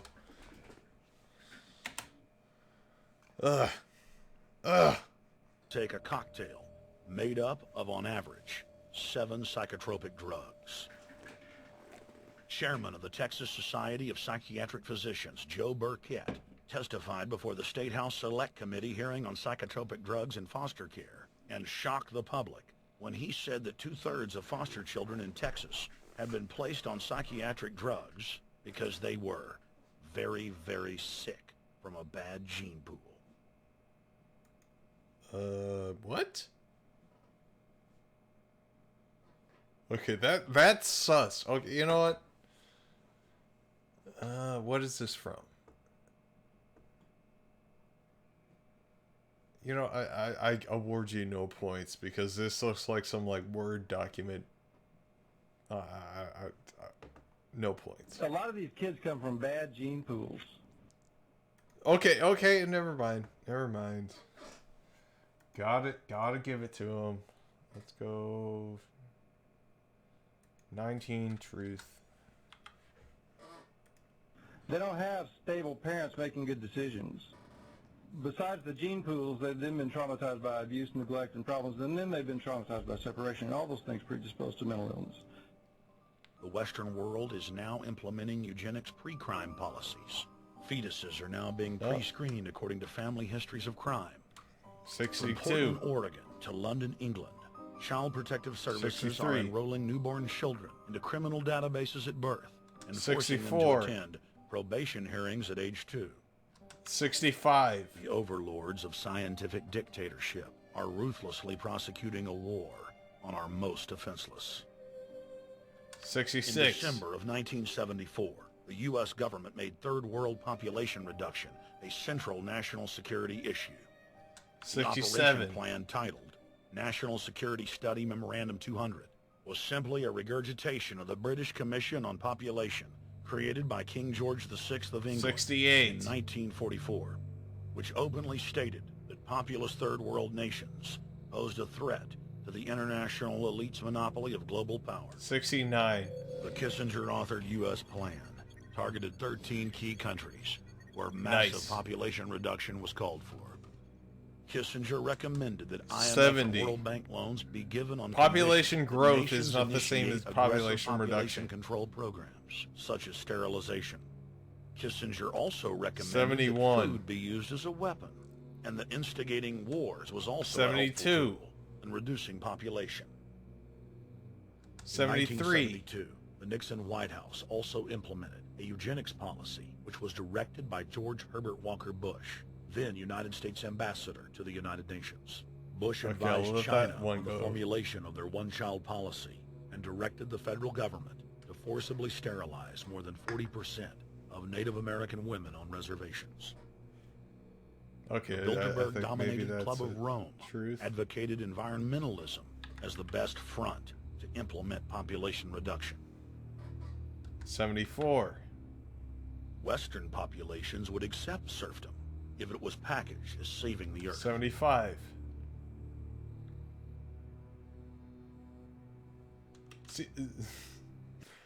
See what I'm saying? Like, Jones will use the truth, and then he'll use it to massively pump out nothing but lies. Like, I was getting worried. Like, I don't want the truth counter to go over the lie counter. But at this rate, the only reason this truth counter is so high is because he can run this up. It'll never overwhelm the lie counter. I guarantee Industrialization of Africa, Asia, and Latin America could be blocked. Citizens would more willingly give up their national sovereignty if it were sold as a way to help the planet. The think tank also concocted the peak oil fraud as a way to create artificial scarcity. And the Club of Rome has been aggressively pushing a global carbon tax as a way to fund their planetary government. In the draft copy of the United Nations Global Biodiversity Assessment, it states very clearly that we must reduce the human population from its current level of about 6 billion people down to about 1 billion people. In the 1970s, South Africa developed race-specific bioweapons to target blacks and Asians, and then... Okay, that's a partial lie. They tried to, but the thing about having like a super racist government is they don't understand that race isn't really that much of a difference between people. So you can't, there's not enough difference between different races to be able to develop a bioweapon that could affect one race but not the other. So they tried to no points for subsequently sold the technology to Israel in the mid-1980s. By Uzi Manahami. You know, I don't care. I'll just no points. In September of 2000, the Project for a New American Century published a document in which Dick Cheney described race-specific bioweapons as politically useful tools. No, he was that document was saying theoretically, like they were citing the fact that South Africa tried to develop those things. It's like Dick Cheney obviously didn't understand how they didn't work, and he wasn't the only person that wrote that document, by the way. You know, we're adding one to the lie. He's misrepresenting this. And somebody mentioned, well, why would they want to reduce the human population when that means less money for them? Most people have no idea. They're not after money. They have all the money they need. They're after power. That's their aphrodisiac. Except money is power, so 82 The overlords lies. of the New World Order are now aggressively pushing for a worldwide one-child policy. Okay, 83 the lies. Chinese one-child policy was phased in gradually. In the 60s, when it began, you only had to pay a tax penalty. It's not around Later, anymore. They imprisoned abolished you it because if it you was a had bad more than one idea. child.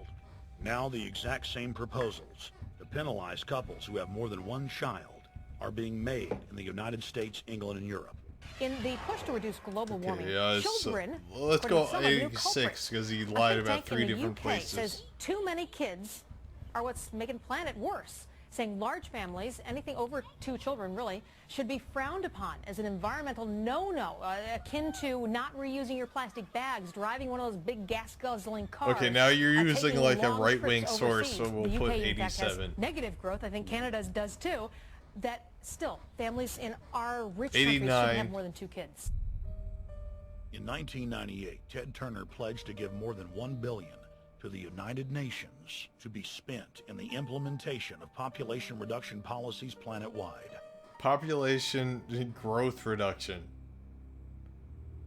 See, the thing is, when it's the societies go through a cycle where there's like when it's mostly agrarian, you have a bunch of people having a bunch of kids to work on the farm. But when you start to industrialize and modernize your economy, you don't need to have as many kids.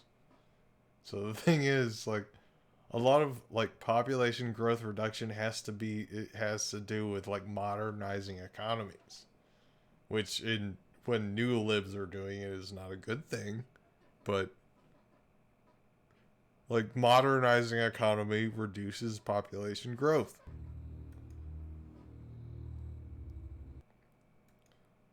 Total world population of 250 to 300 million people is 95% decline from present levels would be ideal. I mean, honestly, he's not wrong. He's not saying kill all those people, but if we had that much population, we would be able to live as we wanted in our current society without ruining the earth. It's like I can't. You know what? Let's go 90 for lies for Jones. Because I mean, Ted Turner's kind of a wacko.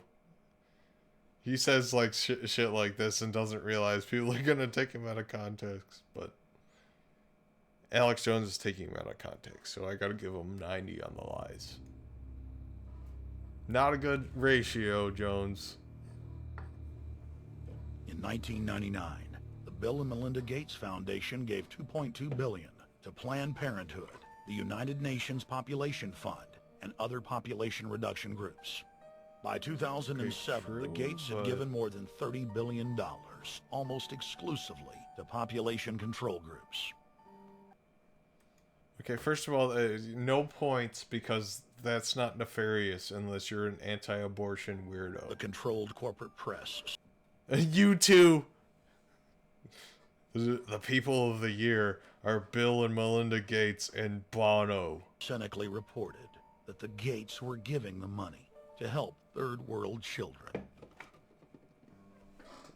Booba. Bill and Melinda Gates were dethroned as the world's most generous philanthropists when their friend and fellow population reduction enthusiast, Warren Buffett, gave $37 billion to fund an army of population control groups. Let's see, Warren Buffett gave away approximately $37 billion to charity. Okay, he's not explaining that it's population control groups. He's lying. They're population reduction and family planning groups. I mean, not population reduction, population growth reduction. See, it's so easy to conflate those two concepts. And I actually think the world will be much better when there's only 10 or 20% of us left. Dr. Eric Pianka. Let's see, Dr. Eric Pianka.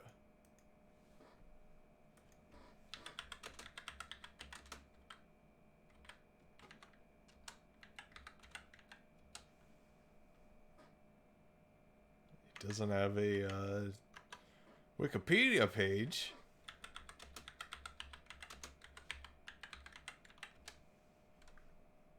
Eric Pianka. Pianka says 1939. Pianka's current work focuses on lizard communities in Australia.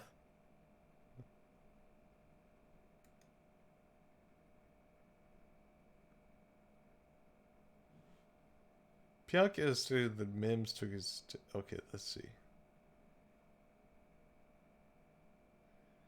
Mims claimed that Pianka said the Earth would not survive unless its population was reduced by 95%, suggesting that the planet would be better off if the human population were reduced and a mutant strain of Ebola would be the most efficient means.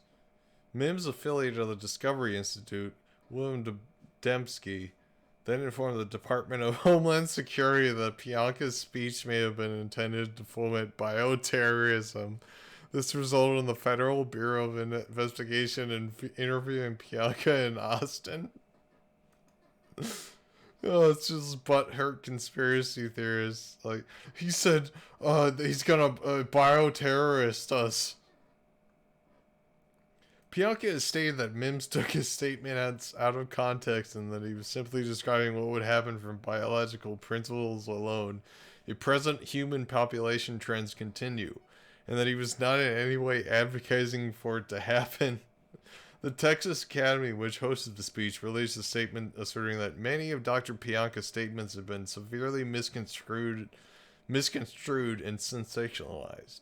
However, Kenneth Summy, an Academy member who observed the speech, wrote a letter of support for Mims' account, saying Dr. Pianka chose to deliver an inflammatory message in the keynote address, so we should not be surprised that they'll be the recipient of a lot of criticism from TAS membership. Forrest Mims did not mispresent anything regarding the presentation. I think he did. So it's just Jones freaking out about a guy being kind of hyperbolic. Prominent University of Texas biologist Dr. Eric Pianka, while receiving an award from the Texas Academy of Science, said that the worldwide AIDS pandemic was, quote, no good, it's too slow, and went on to laud the Okay. Oh, Jesus. No. Okay, Pianka might be a kind of a scumbag. virtues of Ebola, because it would kill 90% of the world population quickly.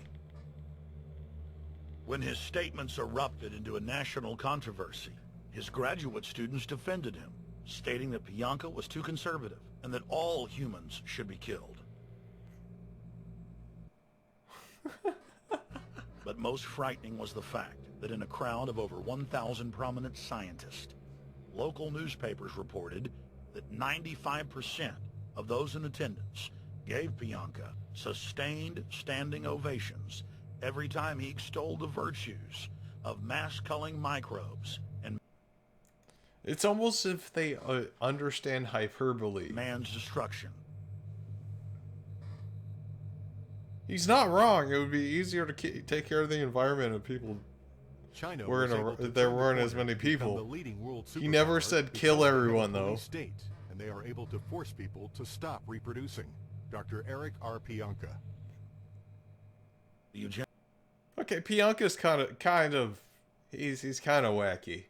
I don't condone everything Pianka says. The eugenics movement has now shaken off much of its Nazi baggage and is using people's legitimate concern about the environment as a cloak to conceal their real agenda. Oh, shut up.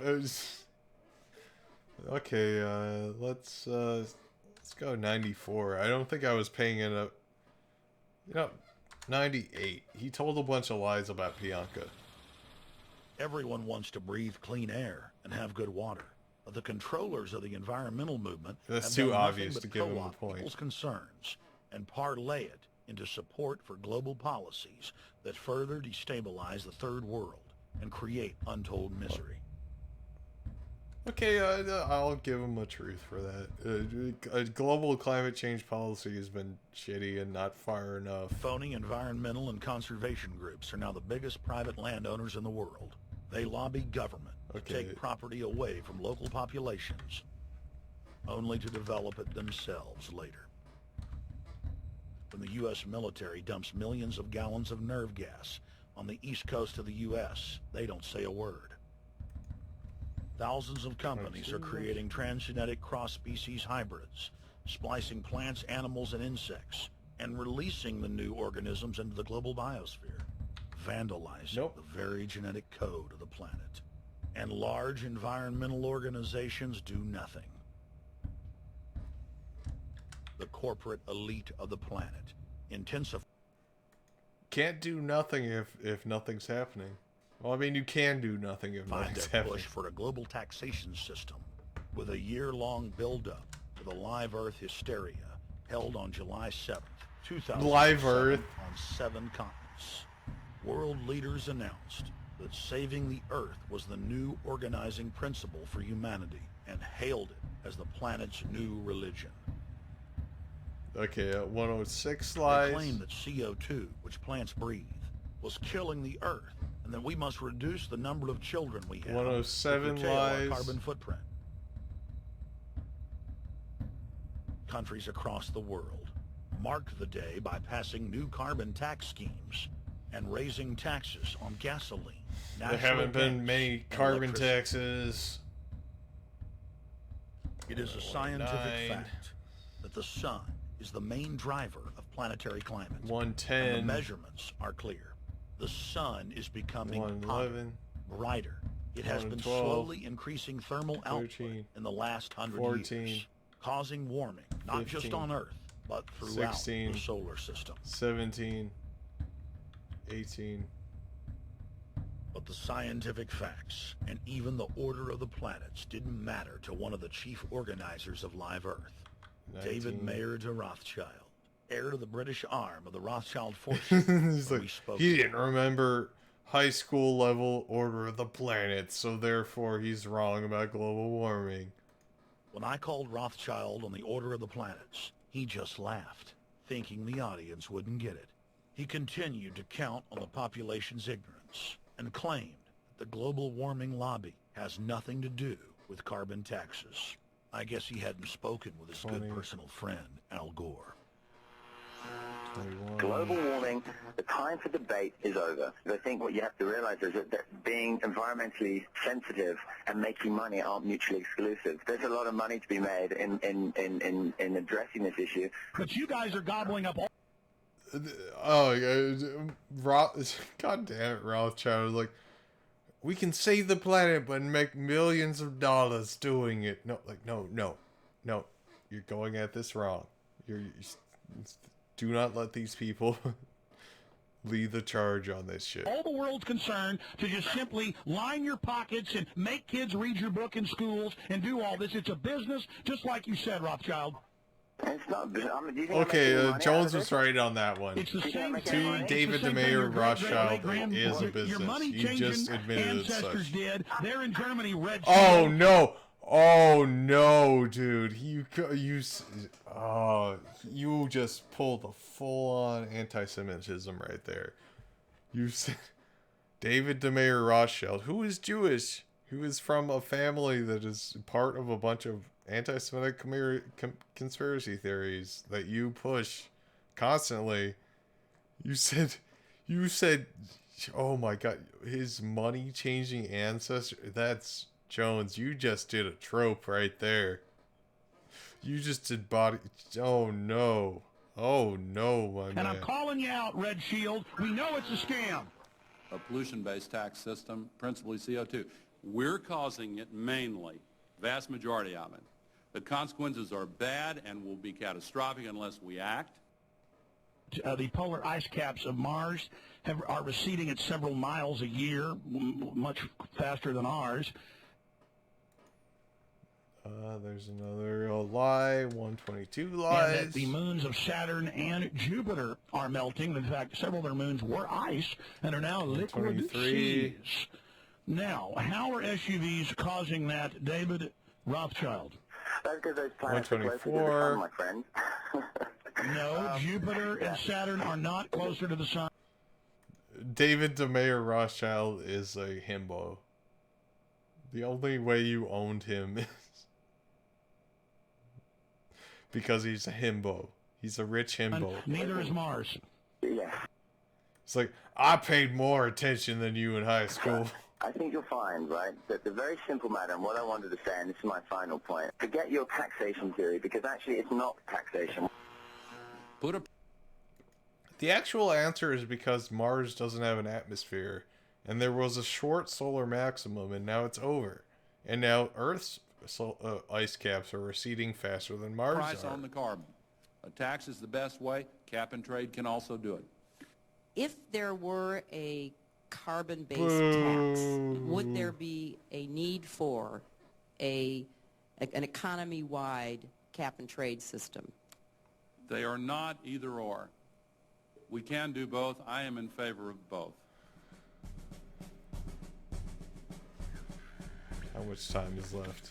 The architects 20 minutes. of the New World Order are in a race to complete the structure of world government so they can suppress the independent development of technologies that threaten their monopoly of power, while at the same time steering new developments in the direction the architects chart for You mean like solar power? humanity. The technocrats call their governing system the final revolution, because in the past, empires were enforced militarily. Now enforcement is primarily psychological and economic, and society itself is a construct of the elite who operate outside the controlled paradigm and control the civilization within, just as a child maintains the environment of a fish tank. We are like lab rats living out Yeah, our I mean, entire okay, existence, you know, I'll never give you questioning the that. confines It's of kind of the edgy, or the scientists but who experiment on us. New World Order engineers have hijacked human destiny. Its controllers have closely studied human behavior for more than 100 years and are now steering us with expert control, using our primitive drives and desires as NASCAR. They have developed their mind control systems to the point of being able to control the average unconscious person in a car. Okay, that's exaggerating. I'll give you a lie for that. By 2020, there will be a one world government. Great work, Ray Kurzweil. Let's 127. Eugenics dominated the 20th century. Its ruthless spirit has now metastasized into the fields of genetics. Now, it's metastasized, not metastasized. Oh no, nanites. And robotics. But that's not surprising. From their inception, 128. all three disciplines have been dominated by eugenicists. No. The billionaire founder of Sun Microsystems, Bill Joy, courageously went public Oh, in no. 2000 to warn of... Okay, let's Truth 27 lie 127 128.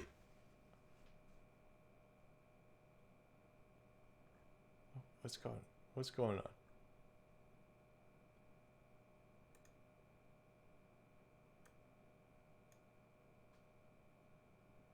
All right. 128. 129, because he's going off this like what will happen in the future article from Bill Joy. He loves bringing this up. This is one of his staples. He brought this up on Joe Rogan. But it's when you read the article, it's, you know what? Let's look at Parler for a minute and then read the article. The future doesn't need us. Doesn't need us. How long is it? Oh god damn! No, I'm not reading that. Fuck it. A cancerous consensus among the technocratic elite that at best humanity would be completely enslaved by the year 2030, and at worst, mass extermination of everyone but the elite would take place. 131. The who's who of the techno-elite are members of what is known as the transhumanist or post-humanist movement. 132. Many of its adherents see only the beneficial aspects of technology's exponential rise, like bringing sight to the blind, sound to the deaf, and longer life for all. They only pay attention to these objectively good things to do for humanity. They're horrible people. But what many of them don't know is that master eugenicist Julian Huxley founded transhumanism, and that society's controllers openly admit that the new system... It was founded by a scumbag like most branches of science are. So therefore it's wrong to give the sight to the blind or hearing to the deaf. ...is designed to progress into absolute tyranny. By giving people normal, like, standard human abilities that were born without them. It's tyranny. Leading transhumanist Ray Kurzweil boasts that technological advancements will allow those that can afford it to live forever. But I mean, yeah, like, that's like the foundation of, like, cyberpunk, pretty much. The Problem is, like, the problem is capitalism. If we had these technologies in a communist, completely egalitarian society, it would be amazing. Like, nobody would be disabled anymore. We'd all have, like, superhuman abilities. We'd live to be 200 years old. But the problem is, those things would cost money in our society. So it would be just like Elon Musk being like a 300-year-old machine god, which is something we do not want. Trust me. Admits that most won't be able to keep up with the new master race. The drive for world government is now all about... Yeah, like he acts like Ray Kurzweil acted like that was some sort of like desirable outcome, which is obviously not we will true. Control and have access to radical life extension systems. Biological evolution is too slow for the human species. Over the next few decades, it's going to be left in the dust. Yeah, like Jones likes to take quotes from Ray Kurzweil, who is a futurist author. He writes like science fiction. You know what? Let's confirm this. Ray I'm drunk. Kurzweil. He's an American inventor and futurist. So it's like, literally, he's known for just coming up with cool future shit. Jones, you can't use this for evidence. I'm going to give you 5 points to the lie for this. Transhumanist. I've started to weight the lie points. The bigger the lie, like a huge lie gets 10 points. A very big misrepresentation of something gets 5 points, and just a fake claim gets 1. That they will attain the fountain of youth by merging with technology. Now, it may be within their reach. 136. Decades ago, transhumanists said that if you did not accept augmentation or enhancements, you would no longer be able to get jobs. I never asked for this. Okay, 141. That was a big lie. And now it's happening today. The elite who occupy the commanding heights of digital reality are suicidal nihilists.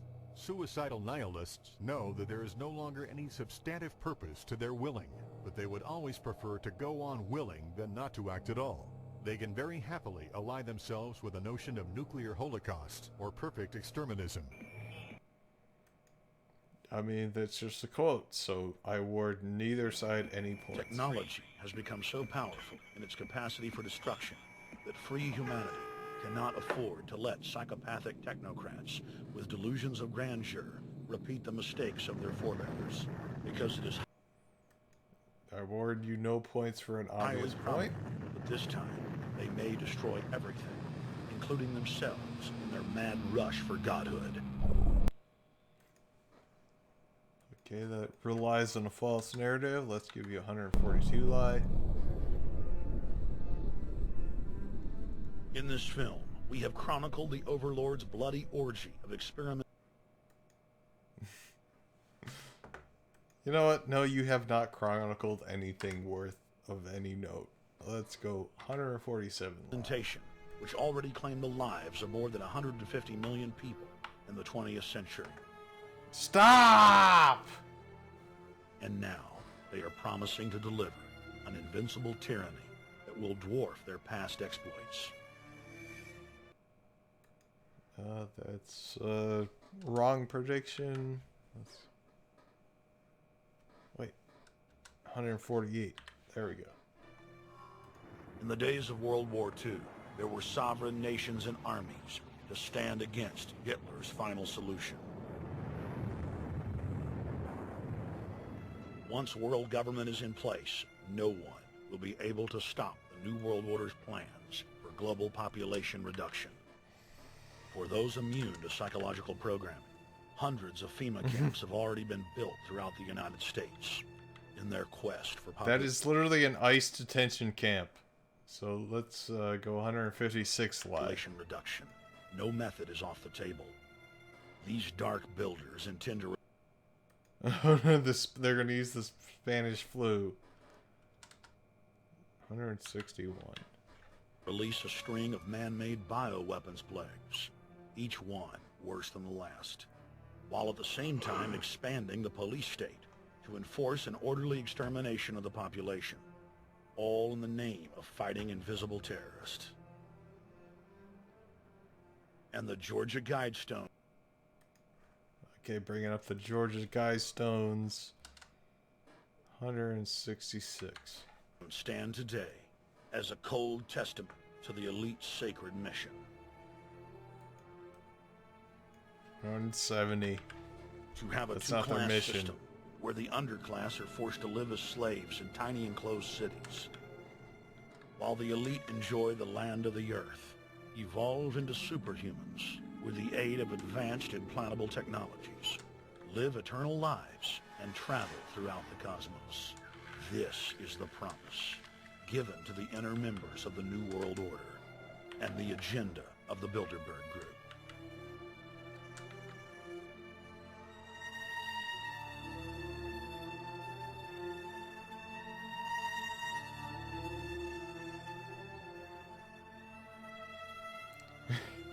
Like I'm saying, he just machine guns the lies out. I had to go up to 182 during that one run-on sentence. In 2007, Jim Tucker continued his 30-year quest to expose the globalist by traveling His to quest. Istanbul, Turkey, the site of Bilderberg, 2007.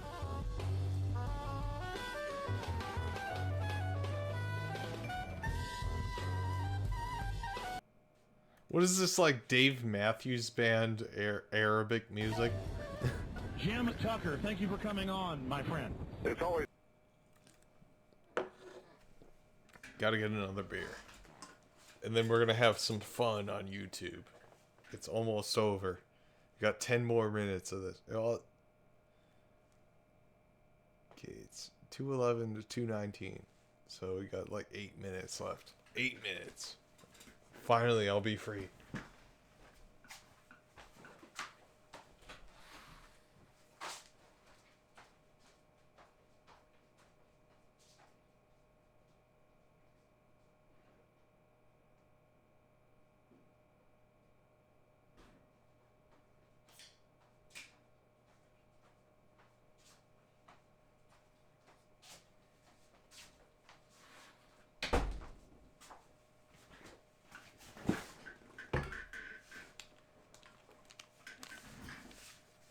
Fun. Jim, tell us what you saw today when you were out at the Ritz Hotel. We were at the Ritz-Carlton. It looked like a typical Bilderberg scenario. They had the armed guards all around the place. They had platoons of cops in formation waiting for disbursement. They also had cops all the way You're around the obviously building, splicing and they had information all those together. high-tech things where every member can hear whatever spoken in any language instantly translated into his own. They got a Babel language, fish in their ear. so they can keep up with it.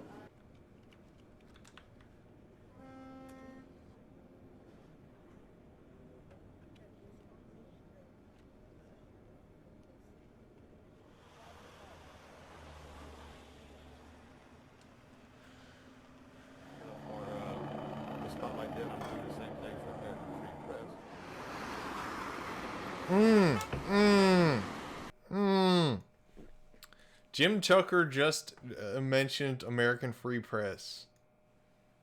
Let's go 198. So, to just the main mention. Anytime anybody says American Free Press as some sort of like point of pride, I will add 10 points to the like category.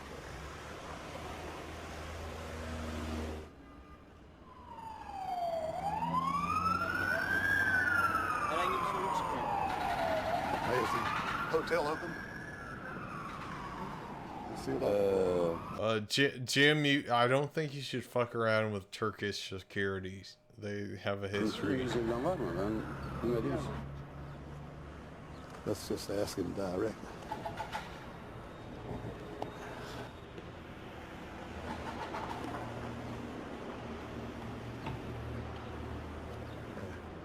Is Bilderberg meeting here this weekend? You can look this way. We had my two personal cops following me today. I was not aware of it because my nose is always sticking to the camera. My jaws are always flapping. But the TV crew said those guys are going to follow you.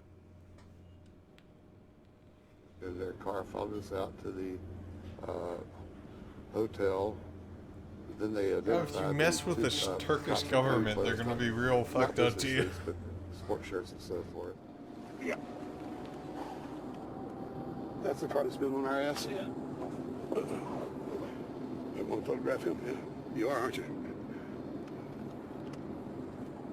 Is that car following you, or is it just a car that's behind you? Because it looks like it... Was it like a Honda Accord or something? John Elkin, owner of Fiat and a fellow Bilderberger, thought that they could take a stroll off the grounds without being noticed by the commoners. I was thinking about that. I mean, who knows who the CEO of Fiat is, honestly? Only weirdos know who he is. This Bilderberg attendee sneered at our camera. It's like, why are you filming me? Jones just does not realize that people don't like to be on camera. Like, I'll be right back. I got to pee.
Let's continue.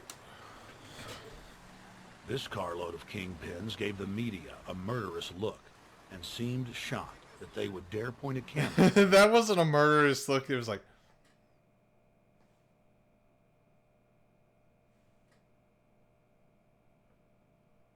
Let's rewind to the murderous look. 214.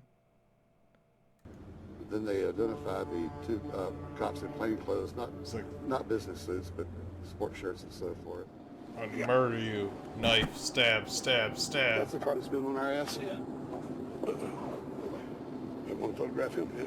You are, aren't you? Well, they're very likely Bilderberg boys.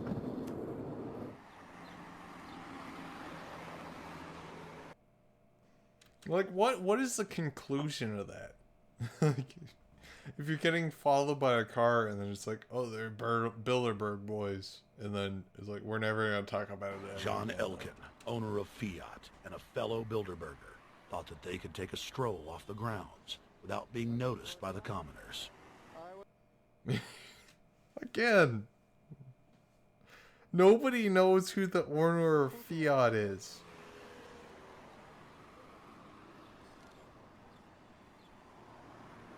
This Bilderberg attendee sneered at our camera.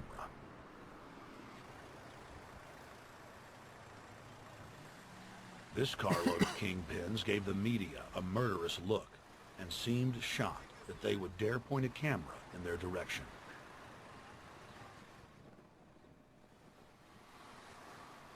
Well, they just rolled the windows up.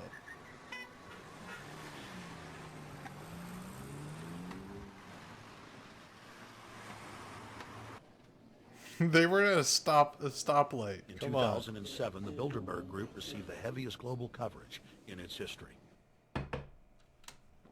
You know, I need to add one to the lie for saying the sneering look. And also, you know what?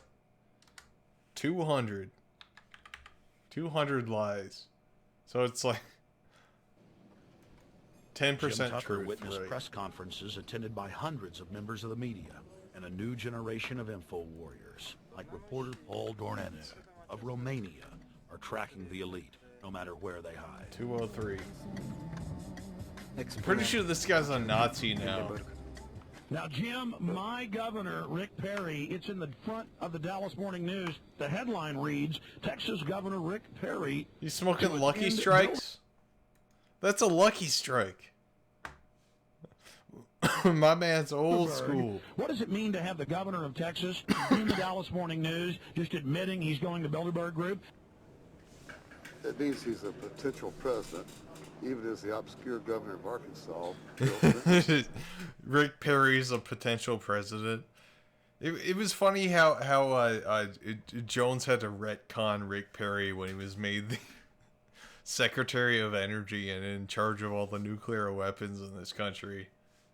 Like, everybody forgets that a man named Rick Perry, who failed a class called Meats in college, was in charge of the United States nuclear arsenal during Trump.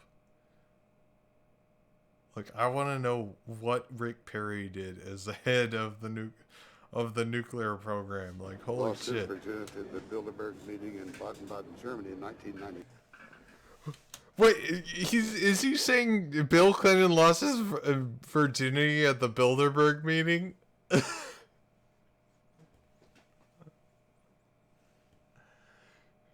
Is it like birthright for globalists? And he's elected president the following year.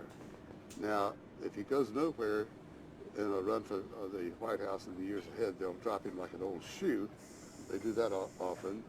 But officially, Bilderberg considers Governor Rick Perry a potential president of the United States.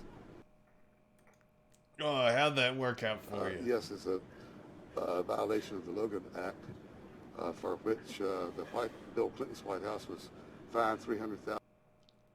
Again, these people don't understand what the Logan Act is.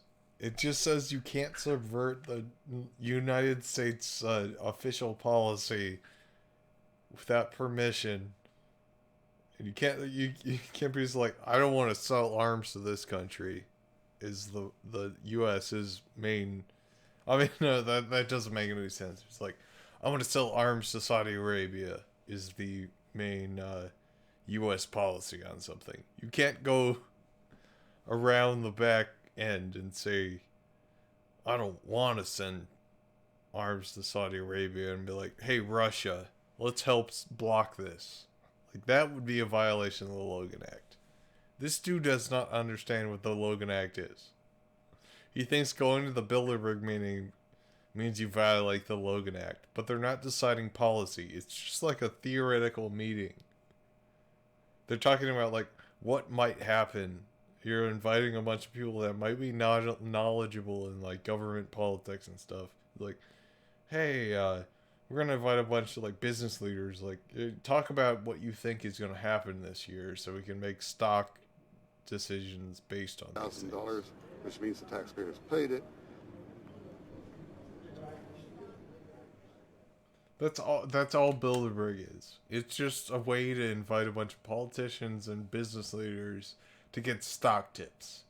That's the only reason they're there. They want to hear, like, the political angle, so how they can invest in certain things and divest out of other Perry returned to Texas from Istanbul. We were determined to hold him accountable for his treasonous actions. We got 3 minutes left. Thank God.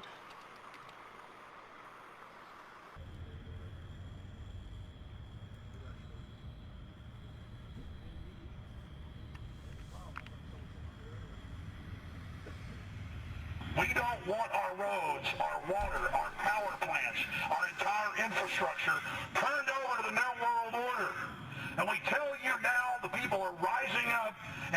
what you're doing, and they're angry. And they're tired of it. Stop enslaving us. Stop setting up tyranny. Stop going along with the New World Order plan. I'm gonna try to find a video of him liking Rick Perry. The First Amendment still exists, Perry, and we're back here again tonight, telling you we're not going to put up with it. Long live the Republic. We shall prevail. Death to the New World Order. Ah! You know what? Instead of going on the credits, let's go with the Knowledge Fight theme song. DJ Dan Arky.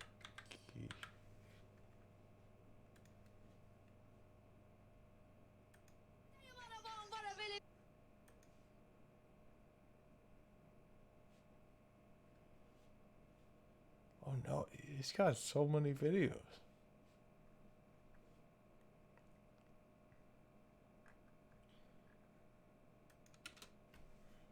Red alert.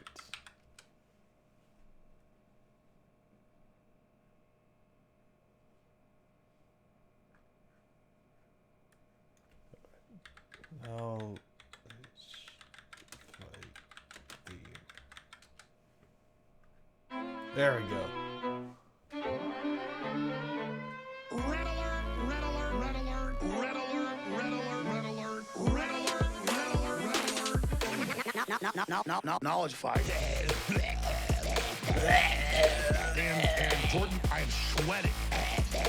Knowledge fight. Shout out to Knowledge Fight. Everyone, you need to listen. If you like this stream, you will love Knowledge Fight. As if they're the good guys, saying we are the bad guys. Knowledge fight. Dan and Jordan. Knowledge fight. I'm a technocrat, by the way.